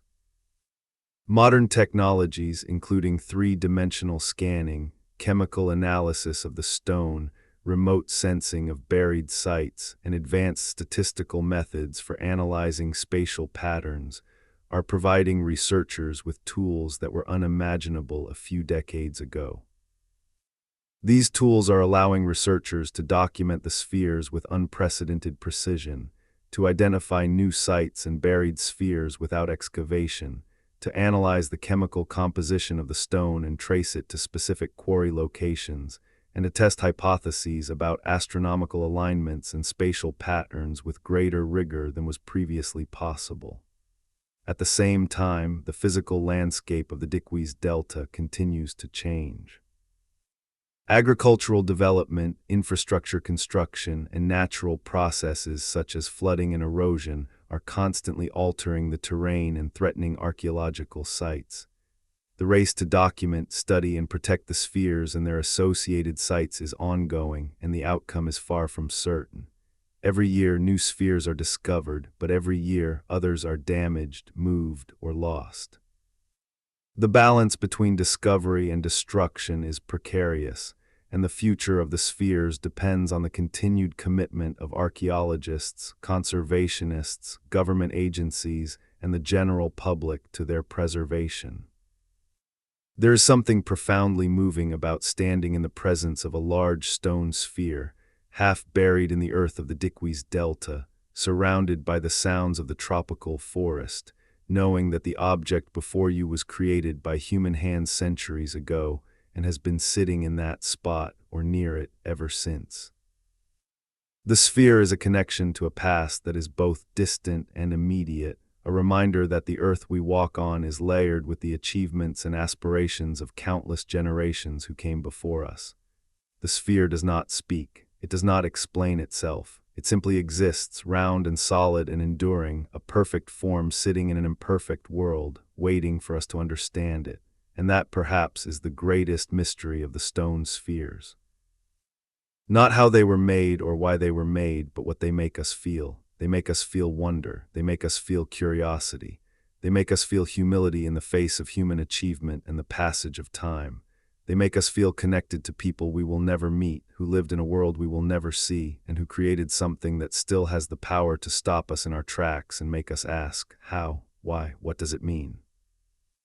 These are the questions that drive archaeology, that drive science, that drive all of human inquiry, and the stone spheres of Costa Rica, sitting in their jungle clearings and museum gardens, continue to ask them with the quiet, implacable patience of stone.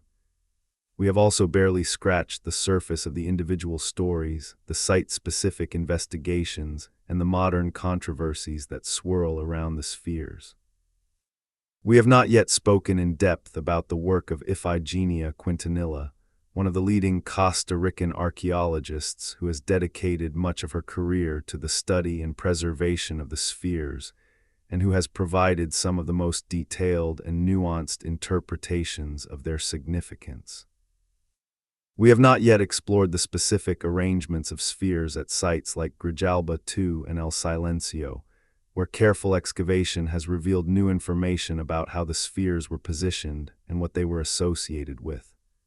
We have not yet discussed the complex politics of sphere conservation, including the tensions between archaeological preservation, agricultural development, and community rights that play out in the Diquís Delta every day. These topics and more will be the subjects of our continued exploration in the second part of this documentary. For now, let the image of those great stone spheres settle into your mind. Picture them as they once were, standing in open plazas in front of the great houses of powerful chiefs, gleaming in the tropical sun, arranged in lines that pointed toward the rising or setting of celestial bodies, surrounded by communities of people who knew their names, their histories, and their meanings. Then picture them as they are today, some still in place, others scattered across the country, others lost forever, but all of them still round, still smooth, still perfect, still asking us to understand them. The stone spheres of the Diquís Delta are not the largest monuments of the pre-Columbian world. They are not the most complex. They are not the most widely known. But in their simplicity, their beauty, and their mystery, they are among the most compelling. They challenge us to rethink our assumptions about what ancient peoples were capable of, to question our tendency to equate technological complexity with cultural achievement, and to recognize that the human desire to create beauty and meaning is universal, timeless, and infinitely varied in its expression. The spheres sit in the earth, patient and enduring, waiting for the next question, the next discovery, the next moment of understanding. They have been waiting for a very long time. They will wait a while longer, and when the answers come, if they come, they will reveal not just the secrets of the sphere makers, but something about ourselves, about the human need to shape the world into something meaningful, something beautiful, something round and perfect and eternal. In the Diquís Delta, where the rivers run slow and the jungle presses in on every side, the great stone spheres continue their ancient vigil. They have survived the rise and fall of the civilization that created them, the devastation of the Spanish conquest, the indifference and destruction of the banana industry, the enthusiasm and sometimes the carelessness of modern archaeology, and the relentless assault of the tropical climate. They endure because they were made to endure, because the people who created them chose one of the hardest and most durable stones on Earth and shaped it into one of the most stable geometric forms in nature. A sphere has no edges to chip, no corners to break, no flat surfaces to crack. It is geometry's most efficient shape, enclosing the maximum volume within the minimum surface area, distributing stress equally across its entire surface, and resisting deformation from every direction equally. The sphere makers may not have known the mathematical equations that describe these properties, but they understood them intuitively, and they exploited them to create objects that would last. And last they have. The oldest spheres may be more than 1,000 years old, and the youngest are at least 500 years old, and all of them, every single one that has survived intact, is still recognizably a sphere. Still round, still smooth, still perfect. 1,000 years from now, barring destruction by human hands, they will still be round, still smooth, still perfect. There is something deeply satisfying about that, something that speaks to the human desire for permanence in a world of constant change. The production of these magnificent objects required not just technical skill, but also a deep understanding of the properties of stone, a quality of knowledge that comes only from generations of accumulated experience passed down from master craftspeople to their apprentices. The sphere makers did not invent their craft overnight. They inherited a tradition of stone working that had been developing for thousands of years across Central America, a tradition that included the making of stone tools, grinding stones, architectural elements, and sculptural objects. The spheres represent the pinnacle of this tradition, its most refined and most ambitious expression, and they could not have been created without the foundation of knowledge and skill that preceded them. Consider for a moment the apprenticeship that a young sphere maker might have undergone. He or she would have begun by learning the basic properties of different types of stone, which stones are hard and which are soft, which fracture predictably and which shatter unpredictably, which can be polished to a smooth finish and which remain rough no matter how much you grind them. Then the apprentice would have learned the basic techniques of stone shaping, starting with simple objects and gradually progressing to more complex forms. Only after years of training and practice would the apprentice have been ready to attempt a sphere, and even then, the first attempts would probably have been small, imperfect, and tentative. The mastery required to produce a large, near-perfect sphere of gabbro would have taken many additional years to develop, and it is likely that only a small number of individuals within any given generation achieved this level of skill. These master sphere makers would have been highly valued members of their communities, their skills in demand by chiefs and other leaders who wanted the best possible spheres to display their power and prestige. The master sphere maker would have occupied a position of both practical importance and social prestige, respected for the extraordinary skill and knowledge required to practice the craft. The social context of sphere production is an area where much remains to be learned. Were the sphere makers full-time specialists who devoted all their working time to sphere production, or were they farmers and fishermen who worked on spheres during slack periods in the agricultural cycle? Were they organized into guilds or workshops with formal structures for training apprentices and maintaining quality standards, or were they individual craftspeople working independently? Did they have a choice in which spheres they made, or were their efforts directed by chiefs and other leaders who specified the size, shape, and placement of each sphere? These questions are difficult to answer based on the available evidence, but the scale and consistency of the spheres suggest a relatively organized production system. The fact that spheres of similar size and quality have been found at multiple sites across the Diquís Delta suggests that the sphere makers were working according to shared standards and techniques, which in turn suggests some degree of organization and communication among the craftspeople. Whether this organization took the form of a formal guild, an informal network of related families, or some other structure is unknown. The economic dimensions of sphere production are also worth considering. Creating a large stone sphere required not only the labor of the sphere maker, but also the labor of many other people: quarry workers who extracted the raw material, laborers who transported the boulders from the quarry to the workshop, helpers who assisted the sphere maker during the shaping process, and workers who transported the finished sphere to its final location. All of these people needed to be fed, housed, and compensated for their labor, which means that sphere production required a significant economic surplus. This surplus would have come from the agricultural productivity of the Diquís Delta, which, as we have discussed, was considerable.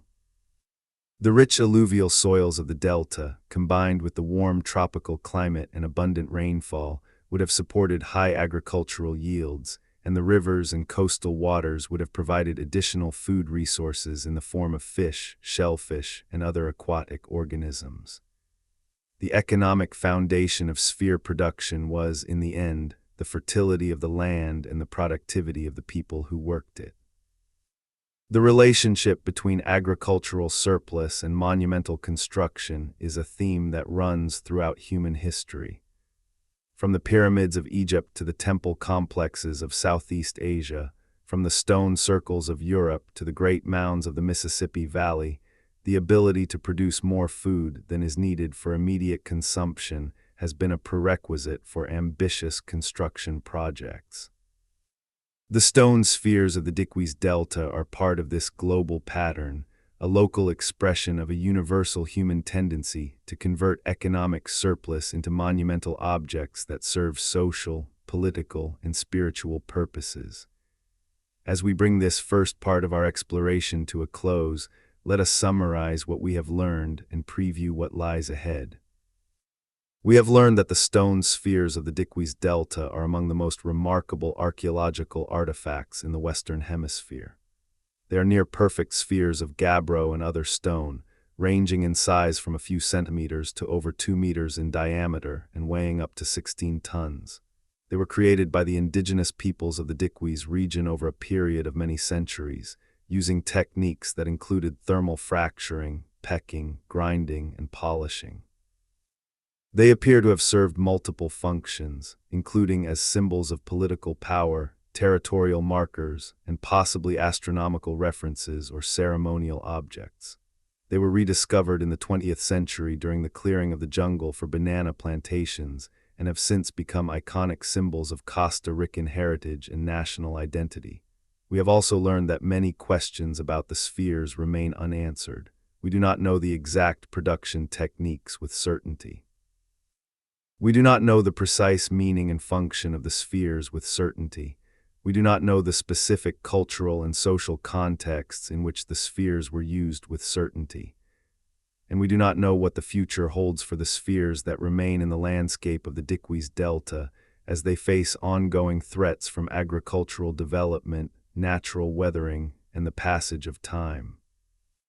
In the second part of this documentary, we will delve deeper into these questions and explore additional topics, including the specific archaeological sites where spheres have been found and what they have revealed, the work of individual researchers who have dedicated their careers to the study of the spheres, the politics and practice of sphere conservation, the role of the spheres in the cultural identity of modern Costa Rica and its indigenous communities, and the enduring power of these objects to inspire wonder, curiosity, and debate. We will also examine some of the most recent discoveries and research findings, which are shedding new light on old questions and opening entirely new avenues of investigation. The stone spheres of the Diquís Delta have waited centuries for someone to come and ask them their secrets. They are still waiting, and so are we. The story continues. The Enigma endures in the jungle heat, in the soft tropical rain that falls on their curved surfaces, in the moss that creeps across their skins, in the silence of the forest that has grown up around them once more. Each sphere is a question mark carved in stone, a challenge to our understanding, an invitation to dig deeper, think harder, and imagine more boldly. They are the work of people who dreamed in geometry, who saw perfection in the chaos of nature, and decided to create it with their own hands. And in doing so, they left behind a legacy that has outlasted their language, their names, their stories, and their civilization. But stone endures, and so does wonder. And as long as the spheres sit in their ancient places, round and smooth and silent, the wonder they inspire will continue to draw people to the Diquís Delta, to stand before these extraordinary objects and feel, for a moment, the presence of the vanished world that created them. This is only the beginning of our journey. There is so much more to discover, so many more details to explore, so many more questions to ask. The stone spheres of Costa Rica are waiting for us as they have always waited, patient and enduring and perfectly, impossibly, beautifully round. The jungle night falls over the Diquís Delta and the spheres disappear into darkness, but they are still there, they are always there. And when the morning comes and the sun rises over the mountains and the light falls on their ancient surfaces, they will be there still, round and smooth and perfect, waiting for the day when we finally understand what they mean. Until then, we wonder, and wondering is itself a kind of understanding.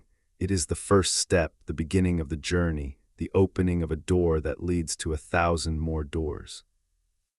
The stone spheres of Costa Rica have opened that door for countless people over the past century, and they will continue to open it for countless more in the centuries to come. That in the end may be their greatest gift, not the answers they hold, but the questions they inspire.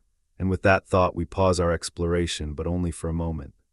The second part of this documentary awaits, and with it, a deeper dive into the world of the stone spheres, their makers, their meanings, and their enduring mystery. The journey continues, and the spheres are waiting.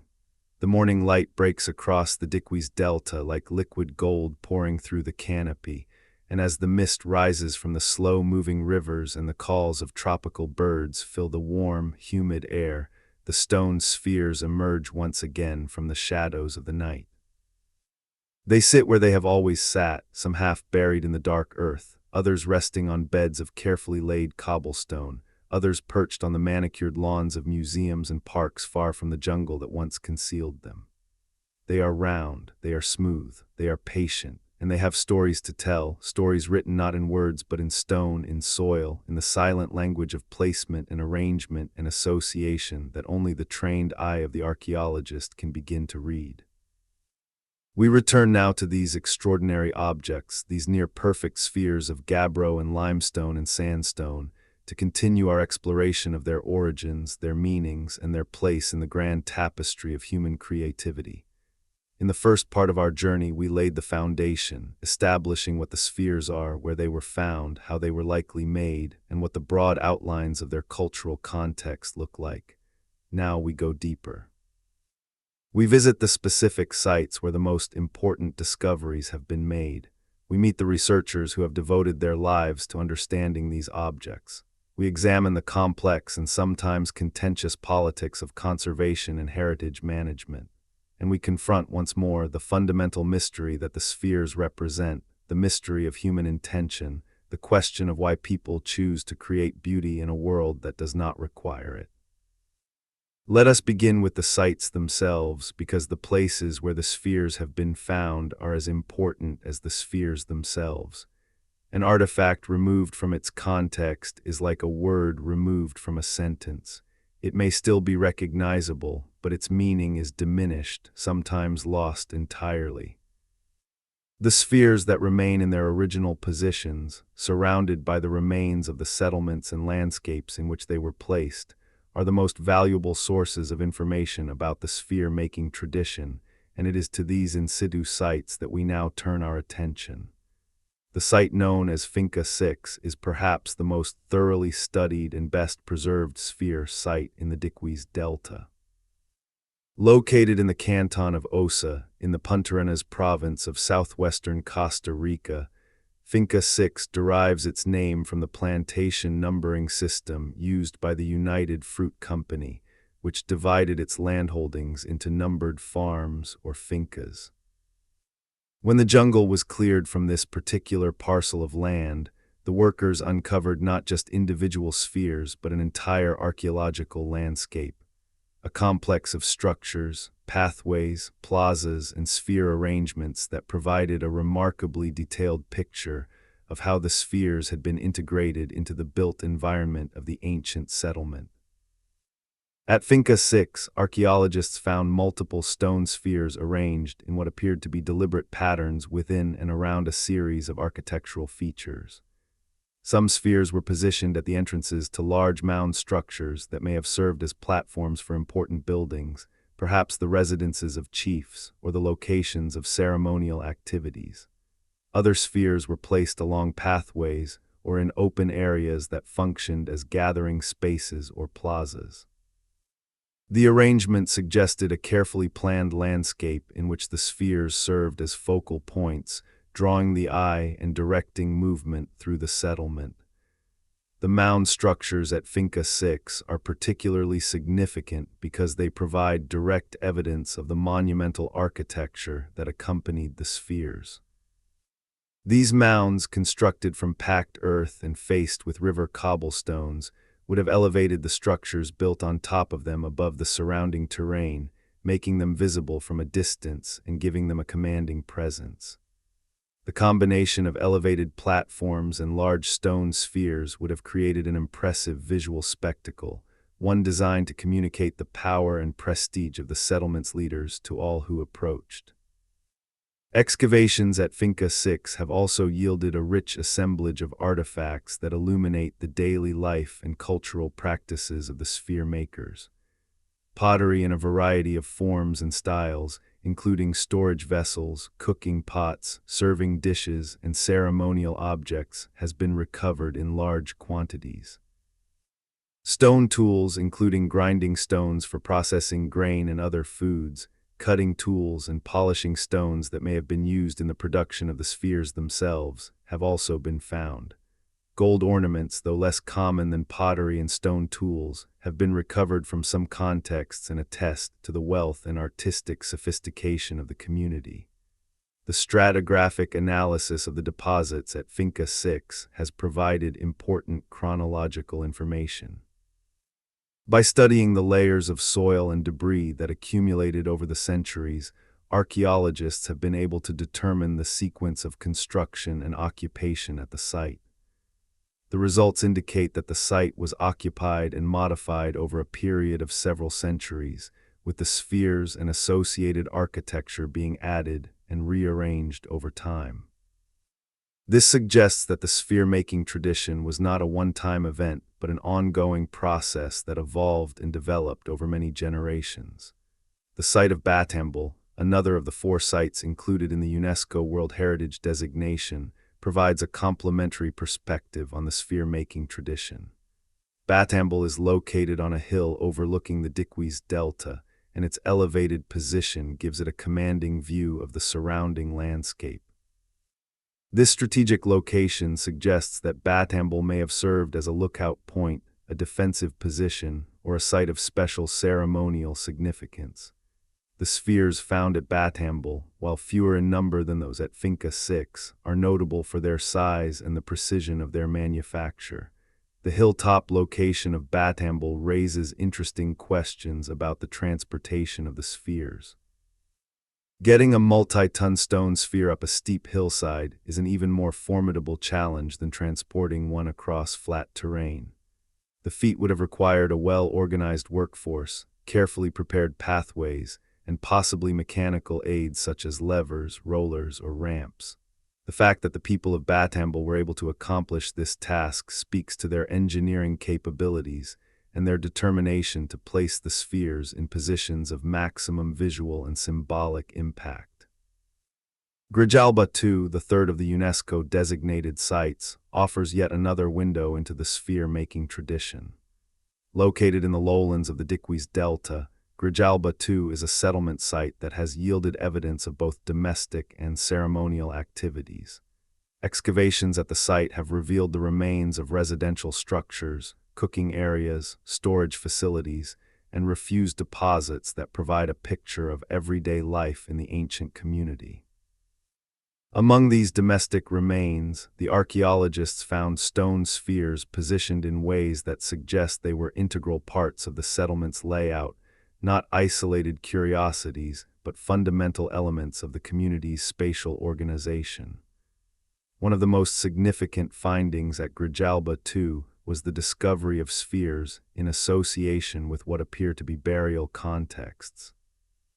While the direct relationship between the spheres and specific burials has been difficult to establish with certainty due to the disturbed condition of some deposits, the proximity of spheres to human remains and burial offerings suggests that the spheres may have had funerary associations, perhaps serving as markers for important graves, as objects of veneration associated with ancestor worship, or as components of elaborate burial rituals.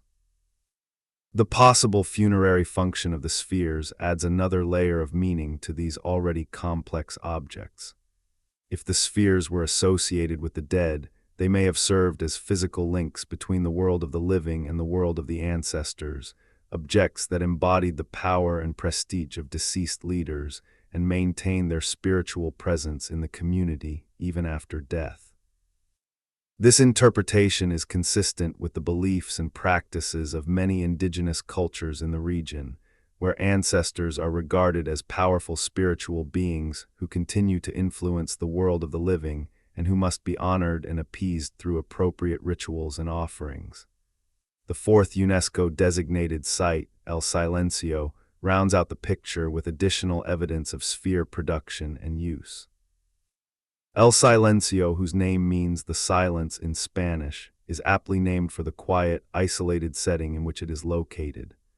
The site has yielded spheres of various sizes, along with architectural remains and artifacts that are consistent with the patterns observed at the other three sites. Together, the four UNESCO sites form a representative sample of the sphere-making tradition, illustrating the range of contexts in which the spheres were produced, used, and displayed. Beyond the UNESCO-designated sites, there are numerous other locations in the Diquís Delta and surrounding areas where spheres have been found. Some of these sites have been investigated by archaeologists, while others remain unstudied or only partially documented. The total number of spheres that have been recorded is estimated to be around 300, though the actual number produced over the centuries of the tradition was certainly much higher. Many spheres have been lost to destruction, removal, or concealment by jungle growth, and new discoveries continue to be made as land is cleared or as erosion and other natural processes expose previously hidden specimens. The distribution of spheres across the landscape of the Diquís Delta and beyond is itself a subject of considerable interest. The vast majority of spheres have been found within the delta itself, in the lowland areas watered by the Tairaba River and its tributaries. However, some spheres have been found at higher elevations, in the foothills of the Talamanca Range, and a few have been reported from locations outside the Diquís region entirely, in other parts of Costa Rica and even in neighboring countries. These outlying occurrences raise questions about the extent of the sphere-making tradition and the networks of exchange and interaction that may have carried spheres, or the knowledge of how to make them, to communities beyond the Diquís heartland. The question of whether sphere-making was exclusively a Diquís phenomenon or whether it was practiced more widely across the region is an open one. Some researchers have argued that the concentration of spheres in the Diquís Delta indicates that the tradition was local and specific, developed by a particular cultural group in response to particular social and environmental conditions. Others have suggested that the tradition may have been more widespread, but that the concentration of discoveries in the Diquís Delta reflects the intensive land clearing and archaeological investigation that has taken place there, rather than the actual distribution of spheres in the pre-Columbian period. According to this view, spheres may await discovery in other parts of Costa Rica and Central America, hidden beneath jungle growth or agricultural land that has not yet been systematically surveyed. Let us now turn our attention to the individual researchers who have made the study of the stone spheres their life's work, because the history of sphere research is also a history of dedicated individuals who have spent years in the field, in the laboratory, and in the archives, piecing together the puzzle of the spheres one fragment at a time.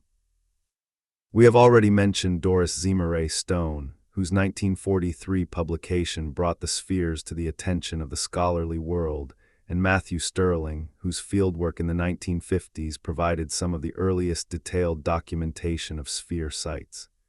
These pioneers laid the groundwork for all subsequent research, and their contributions remain foundational, but the study of the spheres did not end with them.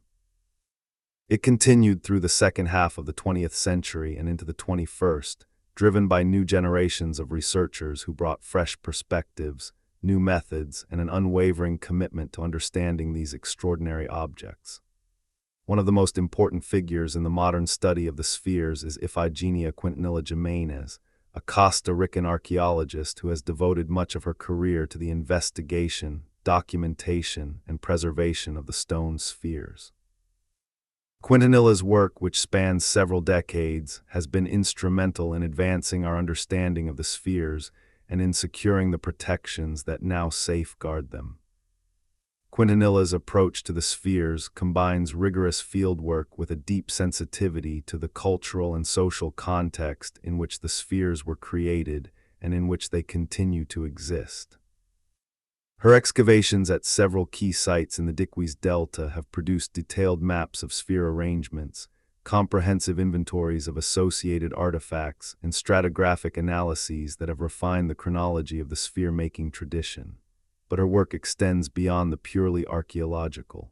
Quintanilla has also been a tireless advocate for the conservation of the spheres and for the recognition of their cultural significance, both within Costa Rica and internationally.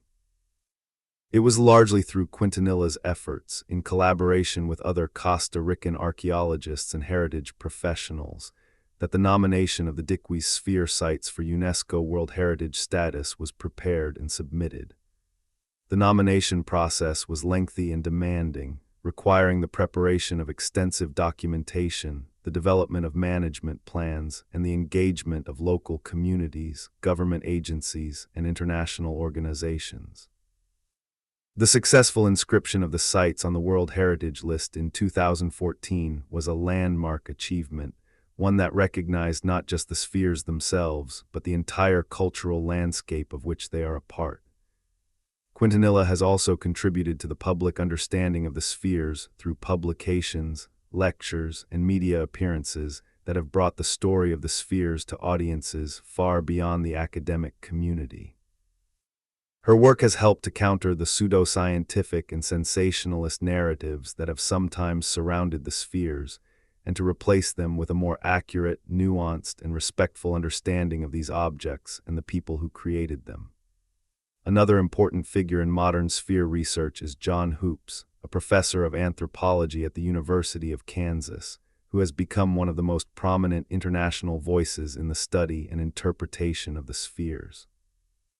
Hoops has approached the spheres from multiple angles, combining archaeological fieldwork with broader analyses of the cultural, social, and political processes that shaped the pre-Columbian societies of Lower Central America.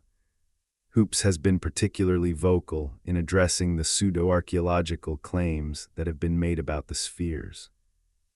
Through his academic publications, his blog writings, and his engagement with popular media, Hoops has consistently argued that the spheres are the products of human skill and ingenuity, not evidence of lost civilizations, alien visitors, or advanced ancient technology. He has pointed out that the precision of the spheres, while impressive, is within the range of what skilled human craftspeople could achieve using available tools and techniques, and he has emphasized the importance of understanding the spheres within their proper cultural and historical context, rather than abstracting them from that context and treating them as inexplicable anomalies.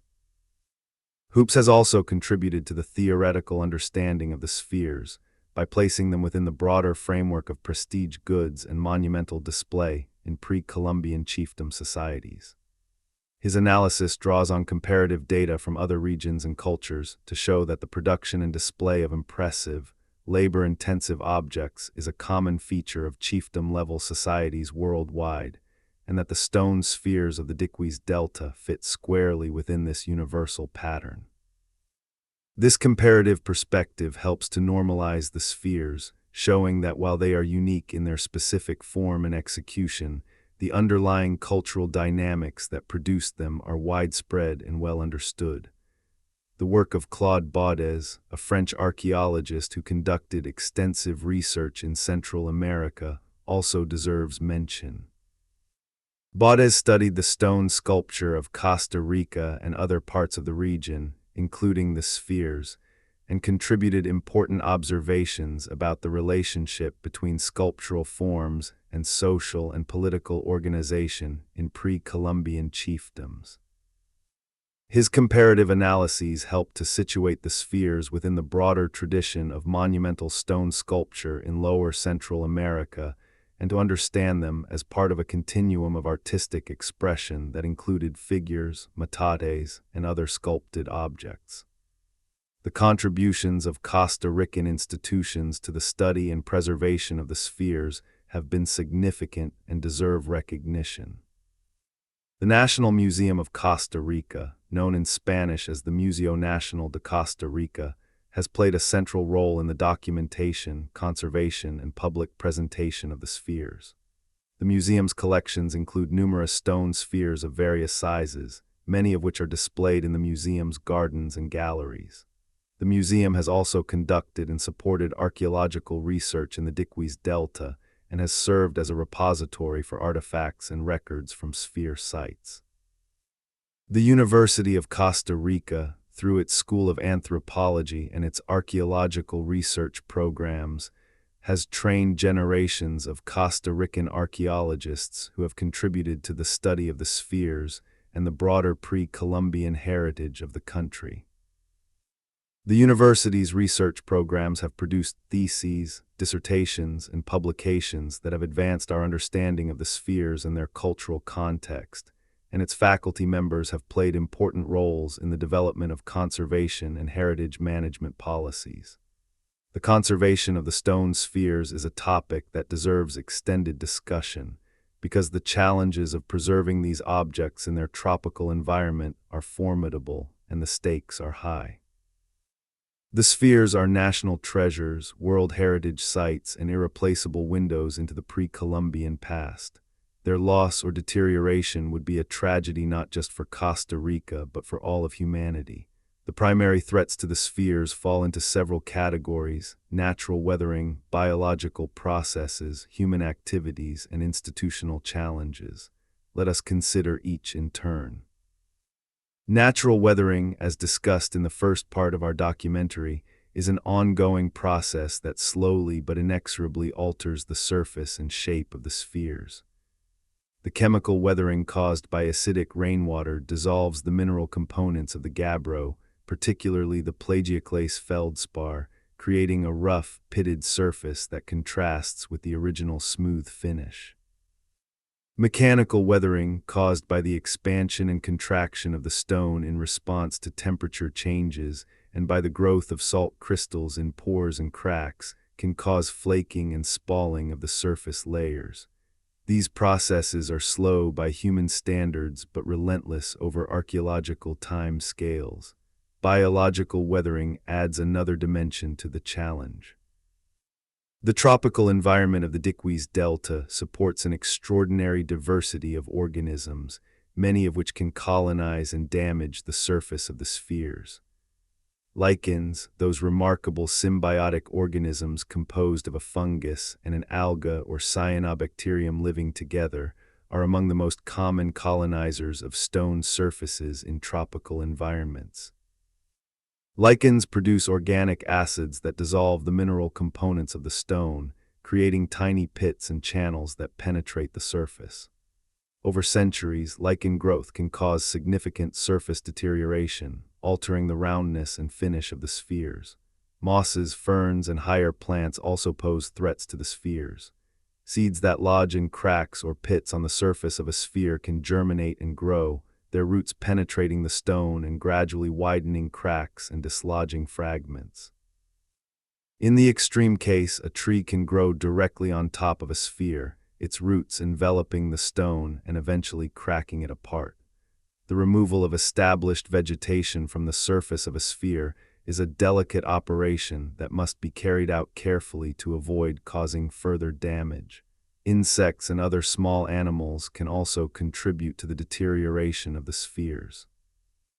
Termites and ants build their nests in and around many objects in the tropical landscape, and while they do not directly damage stone, their tunneling activities can undermine the soil beneath a sphere, causing it to tilt, sink, or roll out of position.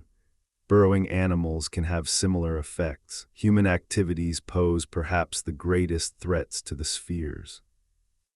The agricultural development of the Diquís Delta, which has been ongoing since the arrival of the banana industry in the early 20th century, continues to alter the landscape and to disturb or destroy archaeological sites. The banana plantations have been largely replaced by other forms of agriculture, including cattle ranching and the cultivation of African oil palms, but these activities are no less damaging to the archaeological record. The use of heavy machinery for land clearing, plowing, and road construction can damage or displace spheres, and the alteration of drainage patterns through irrigation and land grading can change the hydrological conditions that affect the stability and preservation of archaeological deposits. The unauthorized removal of spheres from their original locations is another persistent problem. Despite legal protections that prohibit the unauthorized movement of the spheres, the temptation to acquire one of these impressive objects for personal display is strong, and instances of illicit removal continue to occur. Once a sphere has been removed from its original context, the archaeological information associated with its position, orientation, and associations is lost, and the sphere itself becomes an isolated object, impressive to look at but stripped of much of its scientific value. Vandalism and deliberate destruction are less common but not unheard of. As in the early days of the sphere's rediscovery, some individuals continue to believe that the spheres contain hidden treasures, and attempts to break them open occasionally occur. Others damage the spheres through carelessness or ignorance, using them as stepping stones, leaning heavy equipment against them, or subjecting them to inappropriate cleaning methods that damage their surfaces. Institutional challenges also affect the conservation of the spheres. The management of archaeological heritage in Costa Rica, as in many countries, is complicated by overlapping jurisdictions, limited budgets, competing priorities, and the difficulty of enforcing protective legislation over large and sometimes remote areas. The National Museum of Costa Rica and other heritage institutions do their best with the resources available to them, but the scale of the conservation challenge is enormous, and the resources are often insufficient. The UNESCO World Heritage designation has helped to address some of these challenges by raising the international profile of the sphere sites and by providing a framework for conservation planning and management. The designation requires Costa Rica to develop and implement management plans for the designated sites, to monitor the condition of the spheres and their associated landscapes, and to report regularly to the World Heritage Committee on the state of conservation. These requirements have helped to focus attention and resources on the sphere sites and to establish a more systematic and proactive approach to their management. The development of the management plans for the World Heritage sites involved extensive consultation with local communities, government agencies, academic institutions, and other stakeholders. This consultative process was important because the sphere sites are located in areas where many different interests intersect. Farmers and ranchers who own or work the land on which the sites are located have legitimate economic interests that must be taken into account. Indigenous communities who claim cultural affiliation with the spheres have rights and perspectives that must be respected. Tourists and visitors who come to see the spheres have expectations for access and interpretation that must be managed, and archaeologists and conservators have scientific and preservation imperatives that must be balanced against all of these other considerations. The balancing of these competing interests is one of the central challenges of heritage management, not just in Costa Rica, but everywhere that archaeological sites exist in living landscapes. There are no easy answers, and the process of negotiation and compromise is ongoing.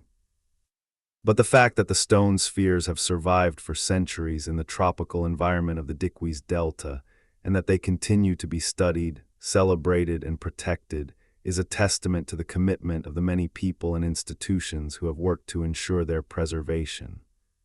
Let us now explore some of the more recent discoveries and research findings that are shedding new light on the stone spheres and the people who made them.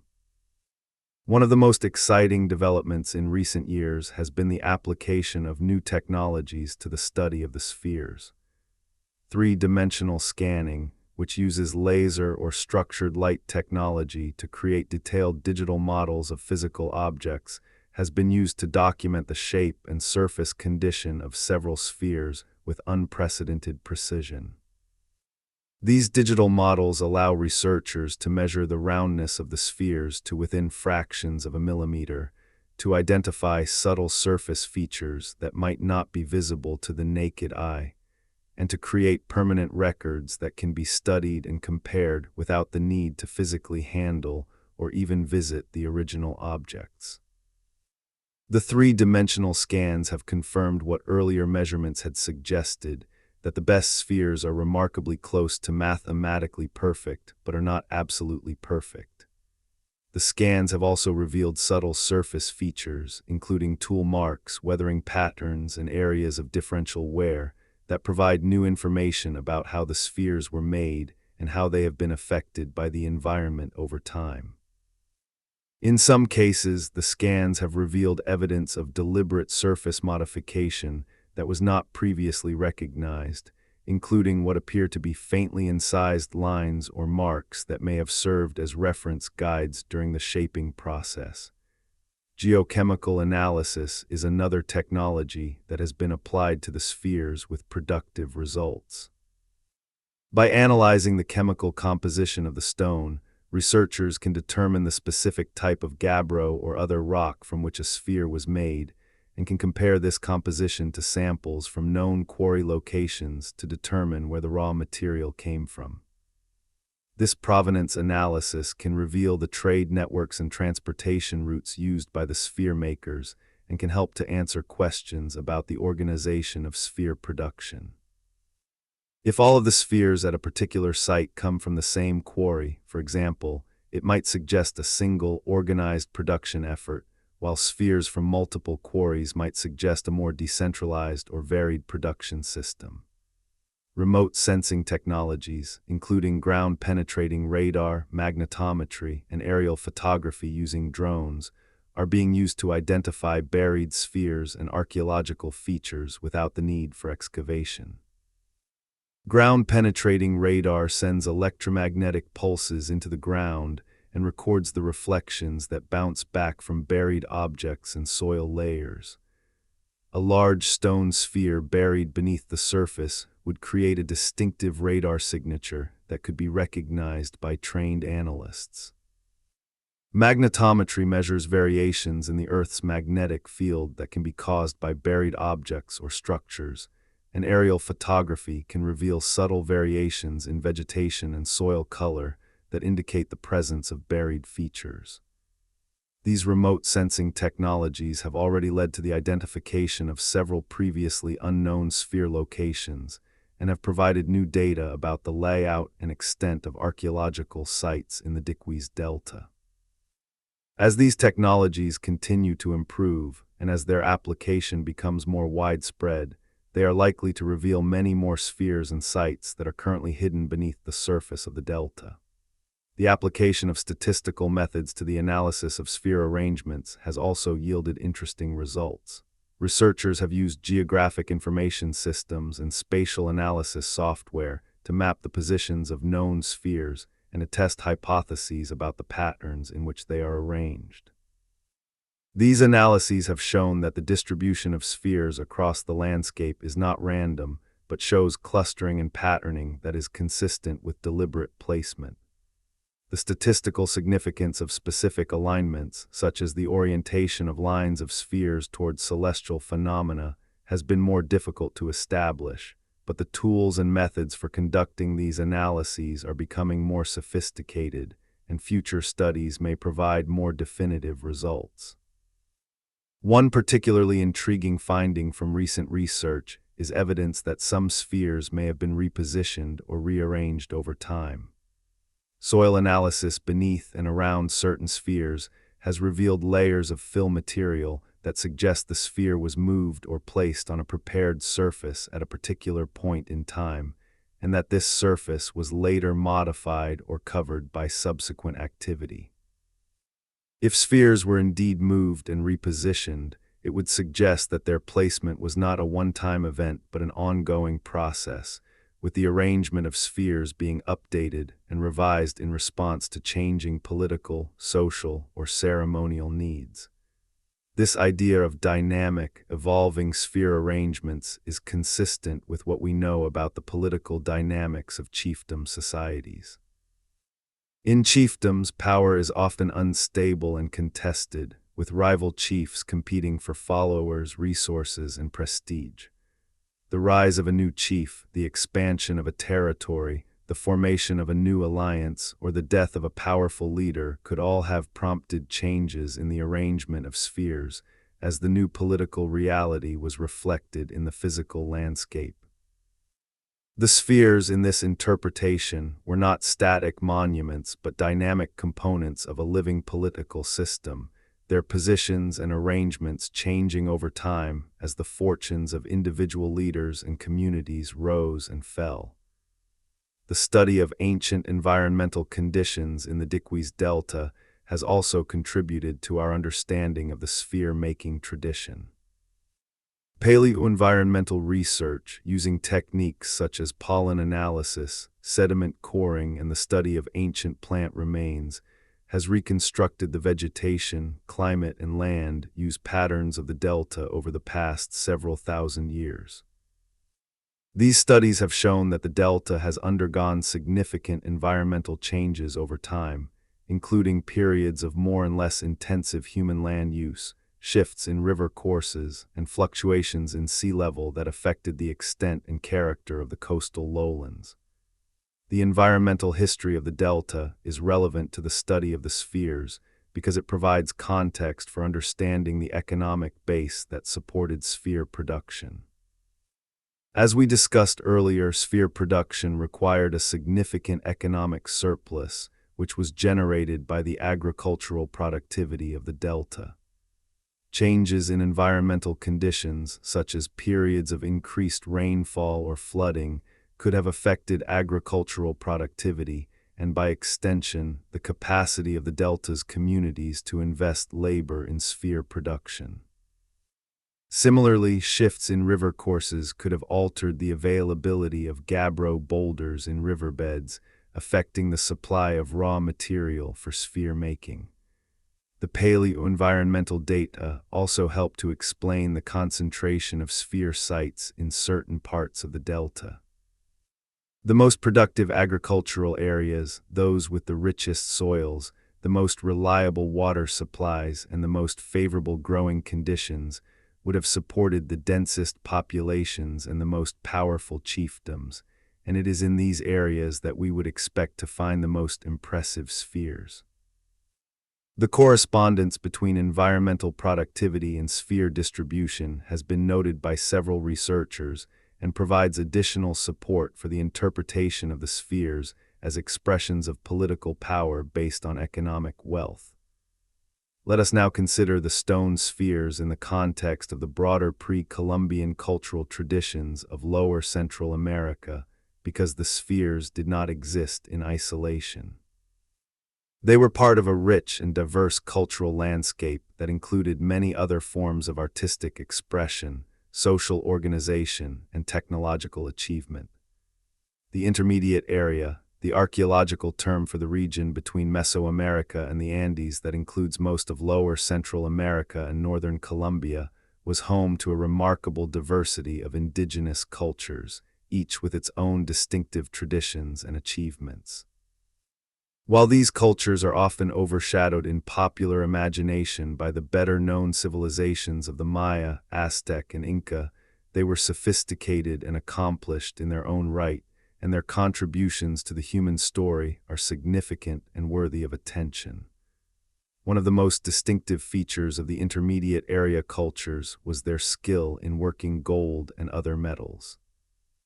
The metallurgical traditions of the Isthmo-Columbian area, which includes the Diquís region, are among the most accomplished in the pre-Columbian world, rivaling and in some ways surpassing the metal-working achievements of the Andean civilizations. The gold objects produced by these cultures, which include figurines, pendants, bells, breastplates, and other ornamental items, display an extraordinary level of craftsmanship and artistic creativity. The techniques used included hammering, embossing, lost wax casting, gilding, and the production of tumbaga, an alloy of gold and copper that was widely used throughout the region. The goldwork of the Diquís region is particularly notable for its depictions of animal figures, including frogs, crocodiles, birds, jaguars, and other creatures that were important in the cosmology and mythology of the region's indigenous peoples. Many of these figures are rendered with a combination of naturalistic detail and stylized abstraction that gives them a distinctive and immediately recognizable aesthetic character.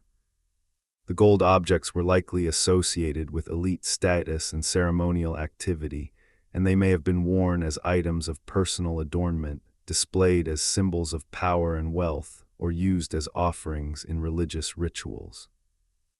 The relationship between the gold working tradition and the sphere-making tradition is an important area of inquiry.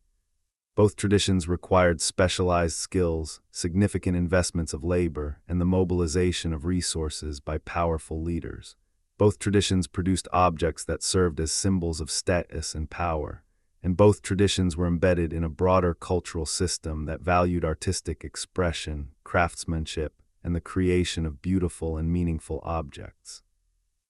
It is likely that the same social and political dynamics that drove the production of gold objects also drove the production of stone spheres, and that the two traditions were complementary expressions of the same underlying cultural values. The ceramic traditions of the Diquís region also provide important context for understanding the spheres. The pottery of the region includes a wide variety of forms and decorative styles, from simple utilitarian vessels to elaborate painted and sculpted ceremonial objects. Some of the most striking ceramic objects from the Diquís region are large, elaborately decorated vessels known as tripod vessels, which stand on three legs and are often adorned with modeled figures, painted designs, and complex iconographic motifs. These vessels were likely used in ceremonial contexts, perhaps for the preparation and serving of fermented beverages during communal feasts and celebrations.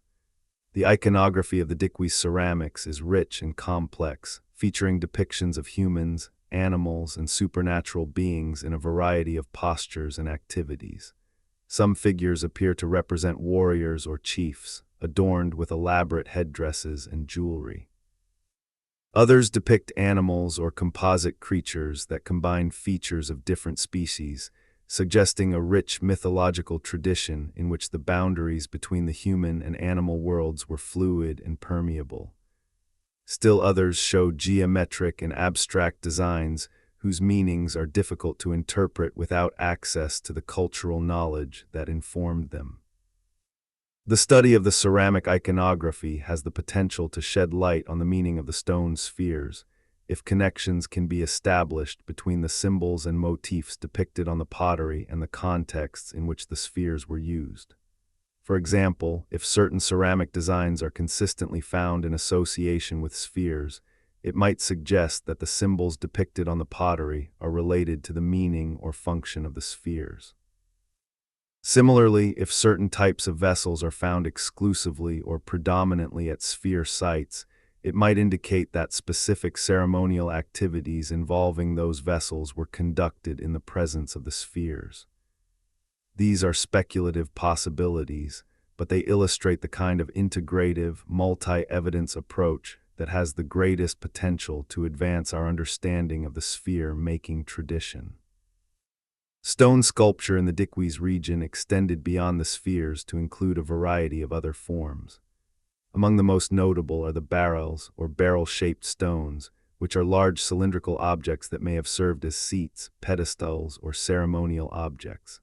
Some barrels are decorated with carved figures or geometric designs, and they have been found in association with stone spheres at several sites, suggesting a functional or symbolic relationship between the two types of objects.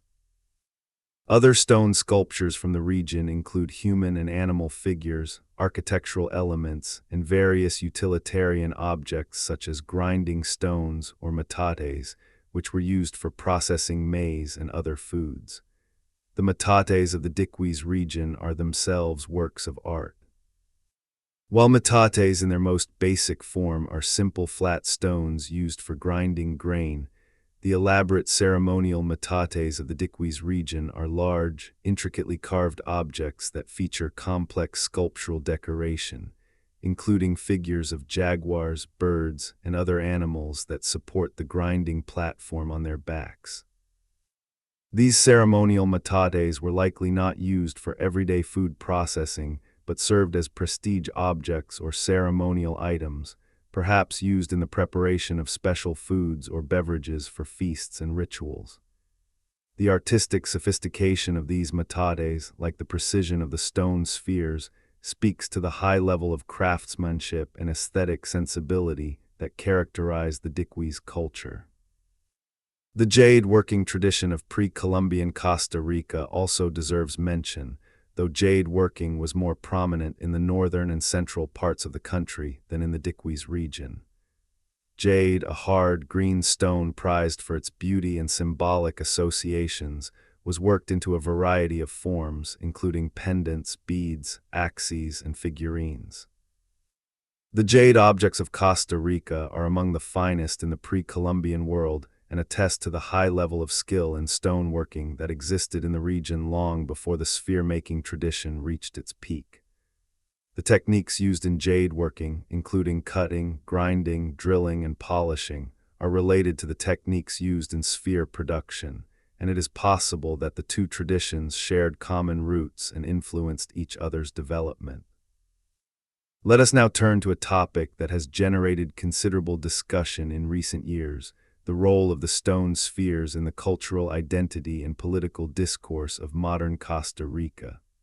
The spheres are not just archaeological artifacts, they are living symbols, embedded in the national consciousness and serving a variety of cultural, political, and commercial functions in contemporary Costa Rican society.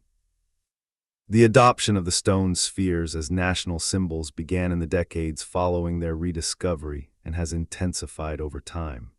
Today, the spheres are everywhere in Costa Rican public life. They appear on banknotes and coins, on government logos and official documents, in the marketing materials of the tourism industry, and in the branding of private businesses. Replicas and representations of the spheres adorn public parks, hotel lobbies, and corporate headquarters throughout the country. The spheres have become shorthand for Costa Rica itself, an instantly recognizable emblem that evokes the country's pre-Columbian heritage, its natural beauty, and its unique cultural identity. This widespread use of the sphere as a national symbol has both positive and negative aspects. On the positive side, it has raised awareness of the spheres among the general public, both within Costa Rica and internationally, and has generated support for their study and preservation. The fact that the spheres are valued and celebrated by Costa Rican society as a whole helps to ensure that they will be protected for future generations. The spheres also serve as a powerful reminder of the indigenous heritage that underlies modern Costa Rican society, a heritage that has often been marginalized or overlooked in a country that has traditionally emphasized its European and mestizo cultural identity. On the negative side, the commercial and political uses of the sphere as a symbol have sometimes reduced the spheres to decorative motifs or marketing devices, stripped of their historical and cultural meaning. The reproduction of spheres for commercial purposes, while not harmful in itself, can create confusion about which spheres are authentic and which are replicas, and can contribute to a superficial understanding of the spheres that emphasizes their visual appeal at the expense of their archaeological and cultural significance. There have also been tensions between the use of the spheres as national symbols and the rights and perspectives of the indigenous communities who claim cultural affiliation with them. Some indigenous leaders have argued that the spheres are part of their ancestral heritage and should not be appropriated or commercialized without their consent and participation. These concerns are part of a broader global debate about the rights of indigenous peoples to control the use and interpretation of their cultural heritage, a debate that has profound implications for archaeology, heritage management, and cultural policy. The involvement of indigenous communities in the management and interpretation of the sphere sites has increased in recent years, partly in response to these concerns and partly as a result of broader shifts in heritage management practice toward more inclusive and participatory approaches. The management plans for the UNESCO World Heritage sites, for example, include provisions for the involvement of indigenous communities in decision-making processes and for the interpretation of the sites in ways that respect and reflect indigenous perspectives. How effectively these provisions are implemented in practice remains to be seen, but the principle of indigenous participation is now firmly established in the management framework. Let us return now to the physical world of the spheres and consider some additional aspects of their production and placement that have not yet been fully explored. One intriguing question that has received relatively little attention is whether the spheres were decorated or modified after their initial production. Most of the spheres that have been examined show no evidence of surface decoration beyond the smoothing and polishing that was part of the manufacturing process. However, it is possible that the spheres were painted, inscribed, or otherwise decorated with materials that have not survived the centuries of exposure to the tropical environment. Many pre-Columbian cultures in the region used pigments made from mineral and organic sources to paint their stone and ceramic objects, and these pigments can be extremely fugitive, fading or disappearing entirely when exposed to weathering. If the spheres were painted, the paint would likely have disappeared long ago, leaving no visible trace on the surface of the stone.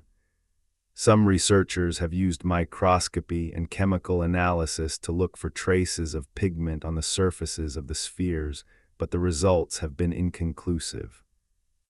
The difficulty of distinguishing ancient pigment residues from natural mineral deposits and modern contamination makes this type of analysis extremely challenging, and definitive evidence of original surface decoration has not yet been found. However, the possibility remains open, and future analyses using more sensitive techniques may yet reveal evidence that the spheres were decorated in ways that we cannot currently see.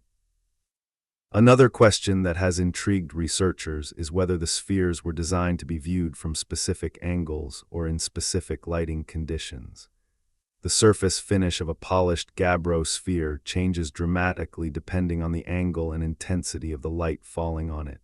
In direct sunlight, a polished sphere can appear to glow with a warm, dark radiance, while in diffused light, it appears matte and subdued. At dawn and dusk, when the sun is low on the horizon and the light has a golden or reddish quality, the sphere takes on an entirely different character, its curved surface creating subtle patterns of light and shadow that shift and change as the sun moves. If the sphere makers were aware of these optical properties, and there is every reason to think they were, they may have positioned the spheres to take advantage of specific lighting effects at particular times of day or year. A sphere placed in an east-facing plaza, for example, would catch the first rays of the morning sun and would appear to light up as the dawn broke. A sphere positioned on a hilltop would be silhouetted against the sky at certain times of day, its perfect roundness creating a striking contrast with the irregular forms of the surrounding landscape. These effects would have enhanced the visual impact of the spheres and may have contributed to their ceremonial or symbolic functions. The acoustic properties of the spheres are another aspect that has received limited attention but may warrant further investigation. Large stone objects can have distinctive acoustic properties, reflecting, focusing, or amplifying sound in ways that can be both dramatic and unexpected. In some cultures, stone objects are deliberately positioned or shaped to create specific acoustic effects during ceremonies and rituals. While there is no direct evidence that the stone spheres of the Diquís Delta were used for acoustic purposes, the possibility is worth considering, particularly in the context of open-air ceremonies that may have included music, chanting, or other vocal performances. The question of how the spheres were perceived by the people who did not make them, the ordinary men, women, and children of the Diquís communities who lived and worked in the shadow of these impressive objects, is one that is almost impossible to answer from the archaeological record alone, but is nonetheless worth contemplating. For the chiefs and leaders who commissioned the spheres, the objects were likely symbols of their own power and prestige, expressions of their ability to command resources and labor, and demonstrations of their connections to the supernatural forces that legitimated their authority. But for the common people, the spheres may have meant something quite different. They may have been sources of communal pride, objects that embodied the identity and achievements of the community as a whole. They may have been sources of awe and wonder, reminders of the power of the natural world and the skill of the human hands that shaped it. They may have been sources of resentment, visible reminders of the labor that had been extracted from the community to serve the ambitions of its leaders. These multiple and potentially conflicting perceptions are characteristic of monumental objects in many cultures. The great cathedrals of medieval Europe, for example, were simultaneously expressions of religious devotion, demonstrations of political and economic power, sources of communal identity, and, for the laborers who built them, impositions of backbreaking toil. The stone spheres of the Diquís Delta, like all monumental objects, would have meant different things to different people, and any attempt to reduce their meaning to a single explanation inevitably oversimplifies the complex social reality in which they existed. Let us also consider the role of the spheres in the trade and exchange networks that connected the communities of the Diquís Delta to each other and to the wider world. As mentioned earlier, the raw material for the spheres, primarily gabbro from the foothills of the Talamanca Range, had to be transported from quarry sites to production sites, and then from production sites to the final locations where the spheres were displayed. This transportation would have involved the movement of heavy objects over considerable distances, a process that would have required the cooperation of multiple communities and the use of established routes and transportation infrastructure. The movement of spheres through the landscape would have created opportunities for interaction, exchange, and negotiation among the communities along the route. Communities that controlled key segments of the route, such as river crossings, mountain passes, or particularly difficult terrain, would have been in a position to demand compensation for allowing the passage of spheres through their territory. This compensation could have taken the form of goods, services, labor, or political concessions, and the negotiation of these exchanges would have been an important aspect of the political and economic life of the region. The existence of a sphere transportation system also implies the existence of a broader transportation and communication network that facilitated the movement of people, goods, and information across the Diquís Delta and beyond. This network would have included trails, paths, river routes, and possibly improved roads or causeways, and it would have been maintained and managed by the communities that used it. The development and maintenance of this transportation network was itself a significant investment of labor and resources, and it reflects the high level of social organization and cooperation that characterized the chiefdom societies of the Diquís region. The sphere transportation network may also have served as a conduit for the exchange of ideas, styles, and techniques among the sphere makers of different communities. If sphere makers from different areas came into contact with each other through the transportation process or through other interactions, they would have had opportunities to share knowledge, learn new techniques, and adopt new aesthetic ideas. This kind of cross-community interaction could help to explain the remarkable consistency of the sphere-making tradition across the Diquís Delta, with spheres from different sites showing similar levels of precision and similar characteristics despite being produced by different communities. Now let us delve into one of the most captivating aspects of the stone sphere phenomenon, the question of their arrangement and what it might tell us about the cosmology and worldview of the people who placed them. We have already noted that spheres are often found in clusters or groups, sometimes arranged in linear, triangular, or rectangular patterns. Some of these patterns have been interpreted as having astronomical significance, with lines of spheres pointing toward the positions of the sun, moon, or stars at significant times of the year. Others have been interpreted as having territorial significance, with spheres marking the boundaries of political territories or the limits of ceremonial spaces.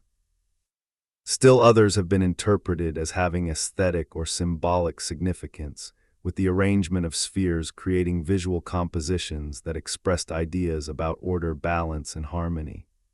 The interpretation of sphere arrangements is complicated by several factors. First, many spheres have been moved from their original positions, either by natural processes such as erosion and flooding, or by human activities such as farming, construction, and collecting. This means that the current positions of the spheres may not reflect their original arrangement, and any interpretation based on current positions must take this possibility into account. Second, even for spheres that remain in their original positions, the question of whether a particular arrangement is intentional or coincidental is difficult to resolve. When you have a large number of objects distributed across a landscape, some of them will inevitably appear to form patterns simply by chance. The human brain is extremely good at detecting patterns, even where none exist, a phenomenon known as apophenia, and this tendency can lead researchers and observers to see meaningful arrangements where there are only random distributions. Third, the interpretation of an arrangement as having astronomical, territorial, or other significance requires a theoretical framework that specifies what kind of arrangement would constitute evidence for a particular function. Without such a framework, it is too easy to cherry-pick data, selecting the alignments and patterns that support a preferred interpretation while ignoring those that do not. Rigorous statistical testing is needed to determine whether a particular arrangement is significantly more likely to have been produced by intentional design than by random placement. Despite these challenges, some researchers have made compelling cases for the intentional arrangement of spheres at specific sites. At Finca 6, for example, the arrangement of spheres along pathways and in front of mound structures is difficult to explain as anything other than intentional placement. The spheres are clearly integrated into the architectural plan of the settlement, and their positions make sense in terms of the visual and ceremonial logic of the site. Similarly, at other well-documented sites, the arrangement of spheres in relation to each other and to other features of the landscape shows a degree of regularity and consistency that is hard to attribute to chance alone. The most provocative claims about sphere arrangements involve alleged astronomical alignments, particularly alignments with the positions of the sun at the solstices and equinoxes. Some researchers have reported that lines of spheres at certain sites point within a few degrees of the position of the sun on the horizon at these key dates. If these alignments are genuine, they would suggest that the sphere makers possessed a sophisticated understanding of the solar cycle and used the spheres to mark and track the passage of the seasons. The appeal of this interpretation is obvious. The solstices and equinoxes are among the most important astronomical events in the calendar of any agricultural society, marking the turning points of the year and the transitions between seasons. Many cultures around the world have built monuments and structures that align with these events, from the passage graves of ancient Ireland to the temple complexes of ancient Egypt. The idea that the sphere makers of the Diquís Delta did the same is inherently plausible, given their dependence on agriculture and their evident capacity for complex planning and construction. However, the evidence for astronomical alignments among the stone spheres remains inconclusive. The alignments that have been reported are generally approximate rather than precise, and the number of spheres and sites involved is often too small to establish statistical significance.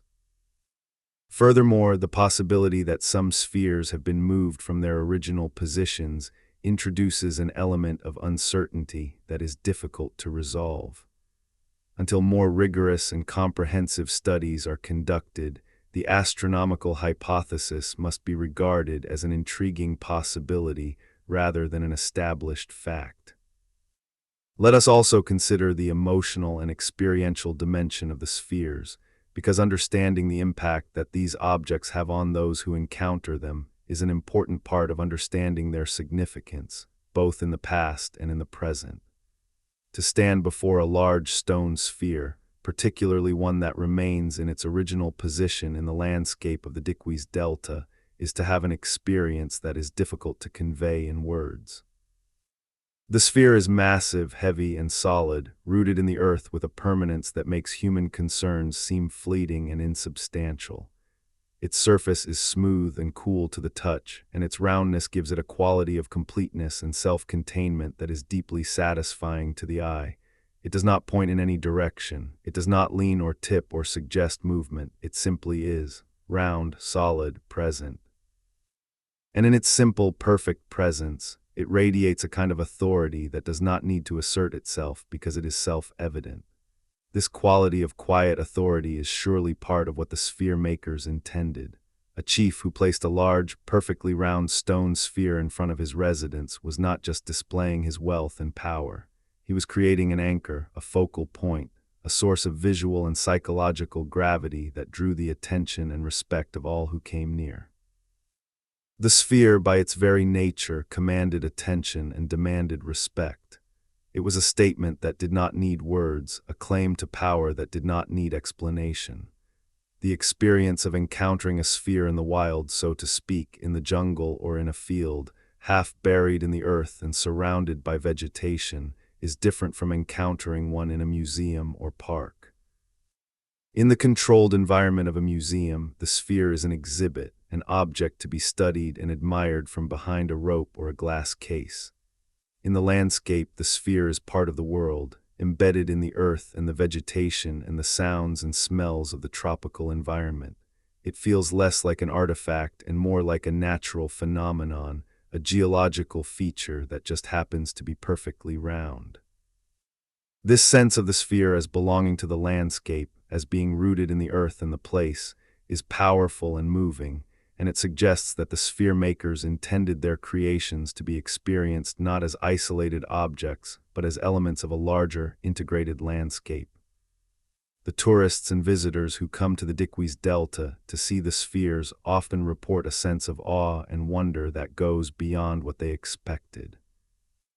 Many say that photographs do not do justice to the spheres, that you have to see them in person, in the landscape, in the light and heat and humidity of the tropics, to fully appreciate their scale, their beauty, and their mystery. This kind of experiential knowledge, the knowledge that comes from direct, bodily encounter with a physical object in a specific place, is something that no amount of reading or image viewing can provide.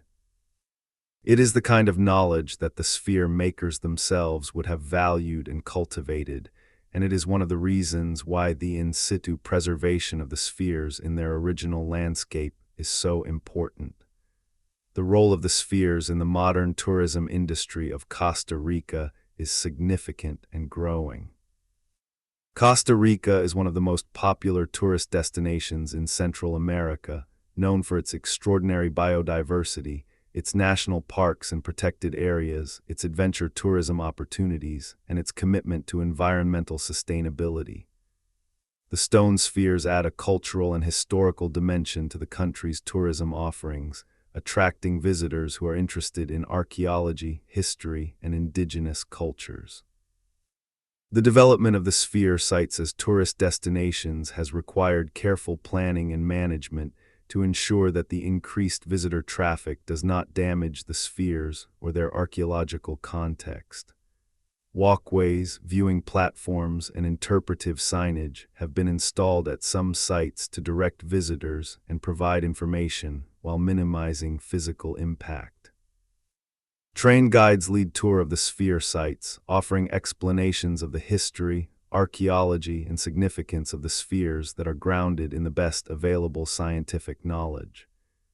These interpretive programs are an important part of the overall conservation strategy, because visitors who understand and appreciate the significance of the spheres are more likely to treat them with respect and to support efforts to protect them.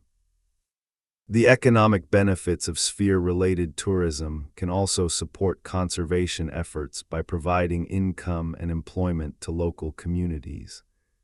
When communities see direct economic benefits from the preservation of the spheres, they have a strong incentive to protect them and to support conservation measures.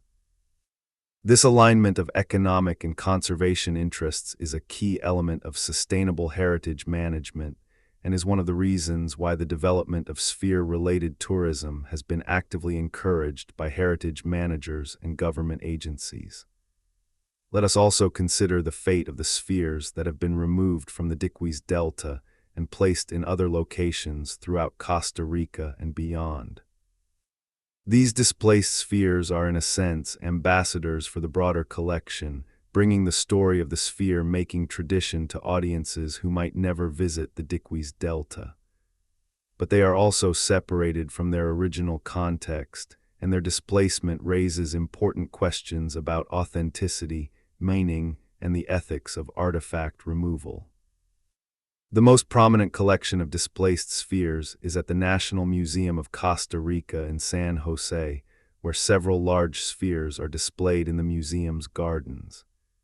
These spheres were brought to the museum from the Diquís Delta at various times during the 20th century, and they serve as focal points for the museum's interpretive programs about pre-Columbian Costa Rica.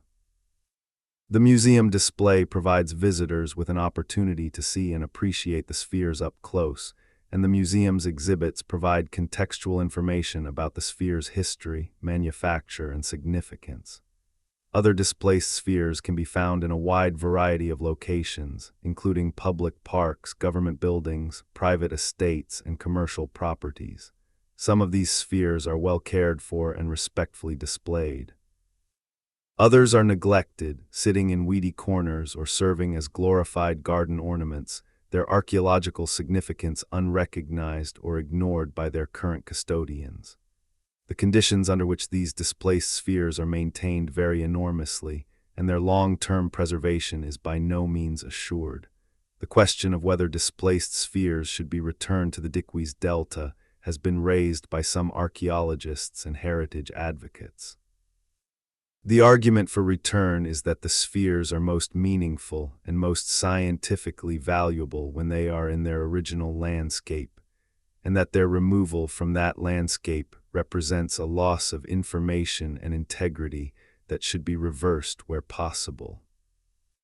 The argument against return is that the logistics of transporting multi-ton stone spheres back to the Diquís Delta are daunting, that the original positions of many displaced spheres are unknown and cannot be reconstructed, and that the display of spheres in museums and public spaces serves an important educational function that would be lost if the spheres were returned to remote locations in the jungle. This debate is part of a larger global conversation about the repatriation of cultural artifacts, a conversation that touches on issues of cultural rights, historical justice, national sovereignty, and the responsibilities of museums and collectors.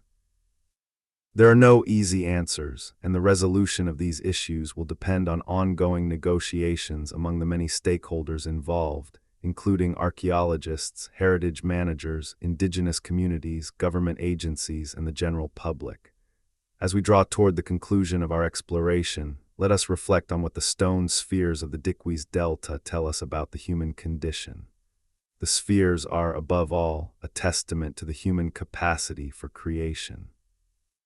They were made by people who lived in a tropical environment, who farmed the rich soils of a river delta, who fished the rivers and the sea, who traded with their neighbors, who fought with their rivals, who loved and grieved and celebrated and feared, and who, in the midst of all of these ordinary human activities, found the time and the motivation to create something extraordinary.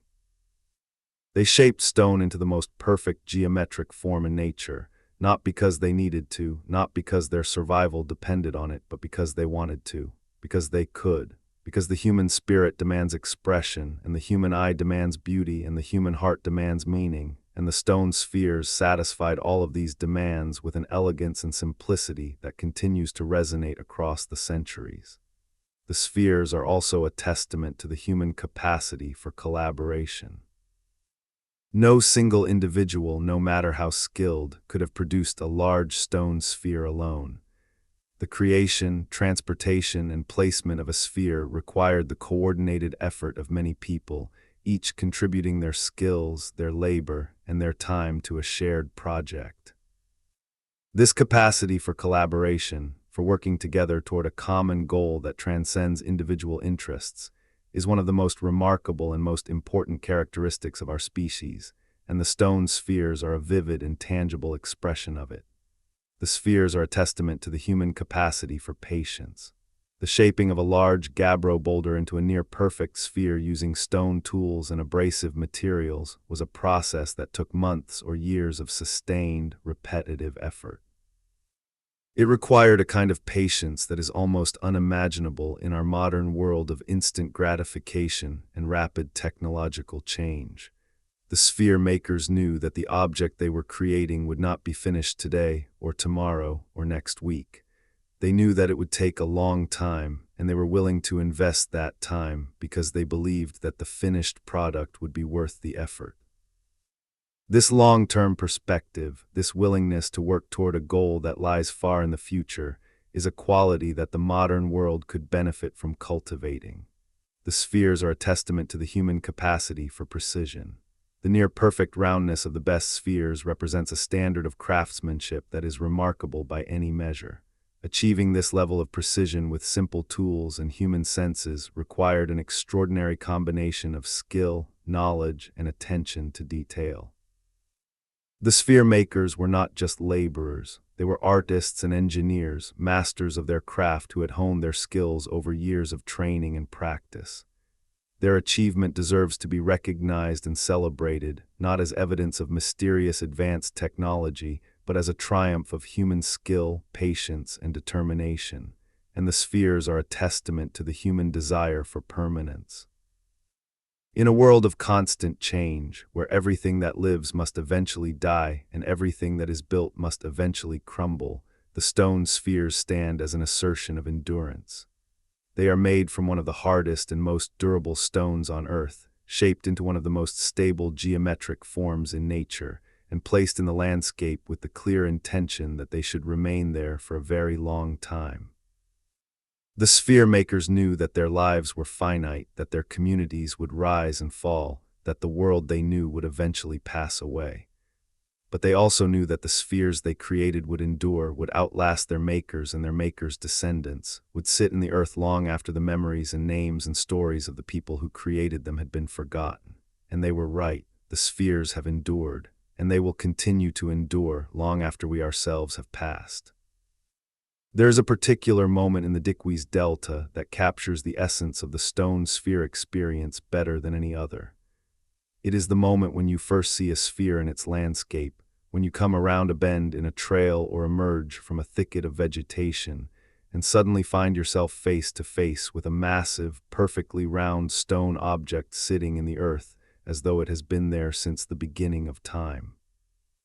In that moment, before the analytical mind kicks in and starts asking questions about dates and techniques and cultural contexts, there is a flash of pure, wordless wonder. What is this? How did it get here? Who made it? Why? That flash of wonder is the heart of the stone sphere experience, and it is, perhaps, the most important thing that the spheres have to offer the modern world. We live in an age of information overload, of constant stimulation and distraction, of answers that come so quickly that we barely have time to formulate the questions. The stone spheres offer something different. They offer questions without easy answers, mysteries that resist quick resolution, objects that demand contemplation rather than consumption. They slow us down, they make us think. They remind us that the world is deeper and stranger and more wonderful than we usually give it credit for. The study of the stone spheres continues, and new discoveries are being made all the time. As recently as the past few years, previously unknown spheres have been uncovered during construction projects and agricultural activities in the Diquís Delta, and each new discovery adds to our growing knowledge of the sphere-making tradition. New analytical techniques, including advanced imaging, chemical analysis, and computational modeling, are being applied to the spheres with increasing sophistication, and the results are gradually filling in the gaps in our understanding. At the same time, the threats to the spheres are not diminishing. Agricultural development, infrastructure construction, climate change, and the slow but relentless processes of natural weathering continue to take their toll on the spheres and their archaeological context. The race between discovery and destruction is far from over, and the outcome will depend on the continued commitment of researchers, conservators, government agencies, local communities, and the global public to the preservation of these extraordinary objects.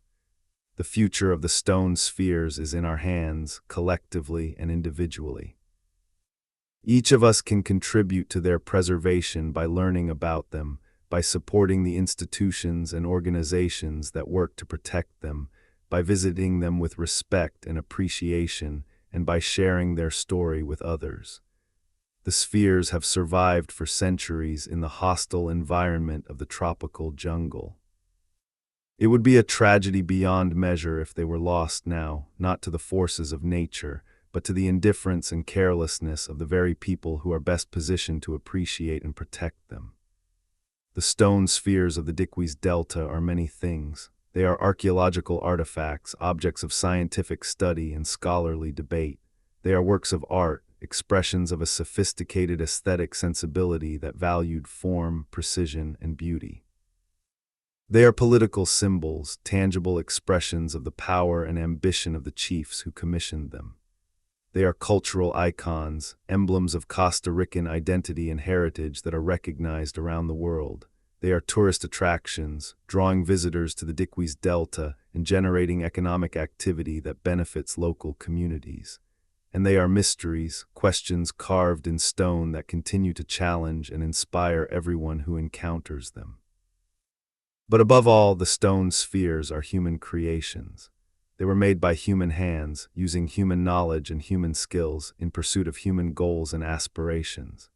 They are products of the same creative impulse that has driven our species to paint on cave walls, to carve figures from ivory and bone, to build cities and temples and monuments, to write poetry and compose music and create works of art that speak to the deepest parts of the human experience. The stone spheres belong to the great tradition of human creativity, and they deserve to be understood, appreciated, and celebrated as part of that tradition. In the end, the mystery of the stone spheres is not really a mystery about the spheres. It is a mystery about us, about the human need to create, about the human desire for beauty, about the human longing for permanence in a world of change. About the human capacity to imagine something perfect and then to bring it into being through sheer force of will and skill and patience. These are not mysterious qualities. They are the most fundamental and most universal qualities of our species, and the stone spheres, in their silent, perfect roundness, embody them with a clarity and power that is nothing short of breathtaking. The rivers of the Diquís Delta continue to flow toward the sea as they have flowed for millennia. The jungle continues to grow, to spread its canopy over the earth, to send its roots into the soil, to enfold in its green embrace everything that stands still long enough to be embraced.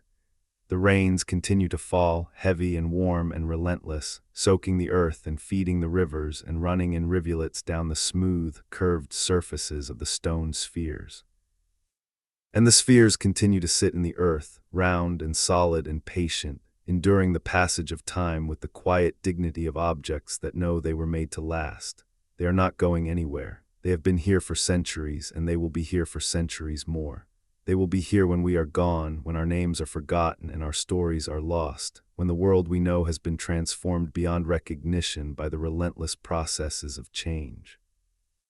They will sit in the earth, round and smooth and perfect, silent witnesses to the passage of time and the impermanence of all things except, perhaps, the human desire to create something that endures.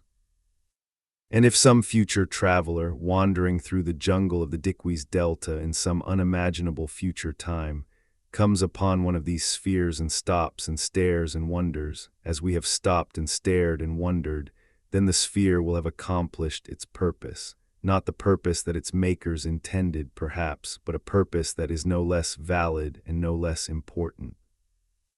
It will have reached across the centuries, across the gulf of time and culture and language, and touched another human soul with the same flash of wonder that it has been inspiring since the day it was made.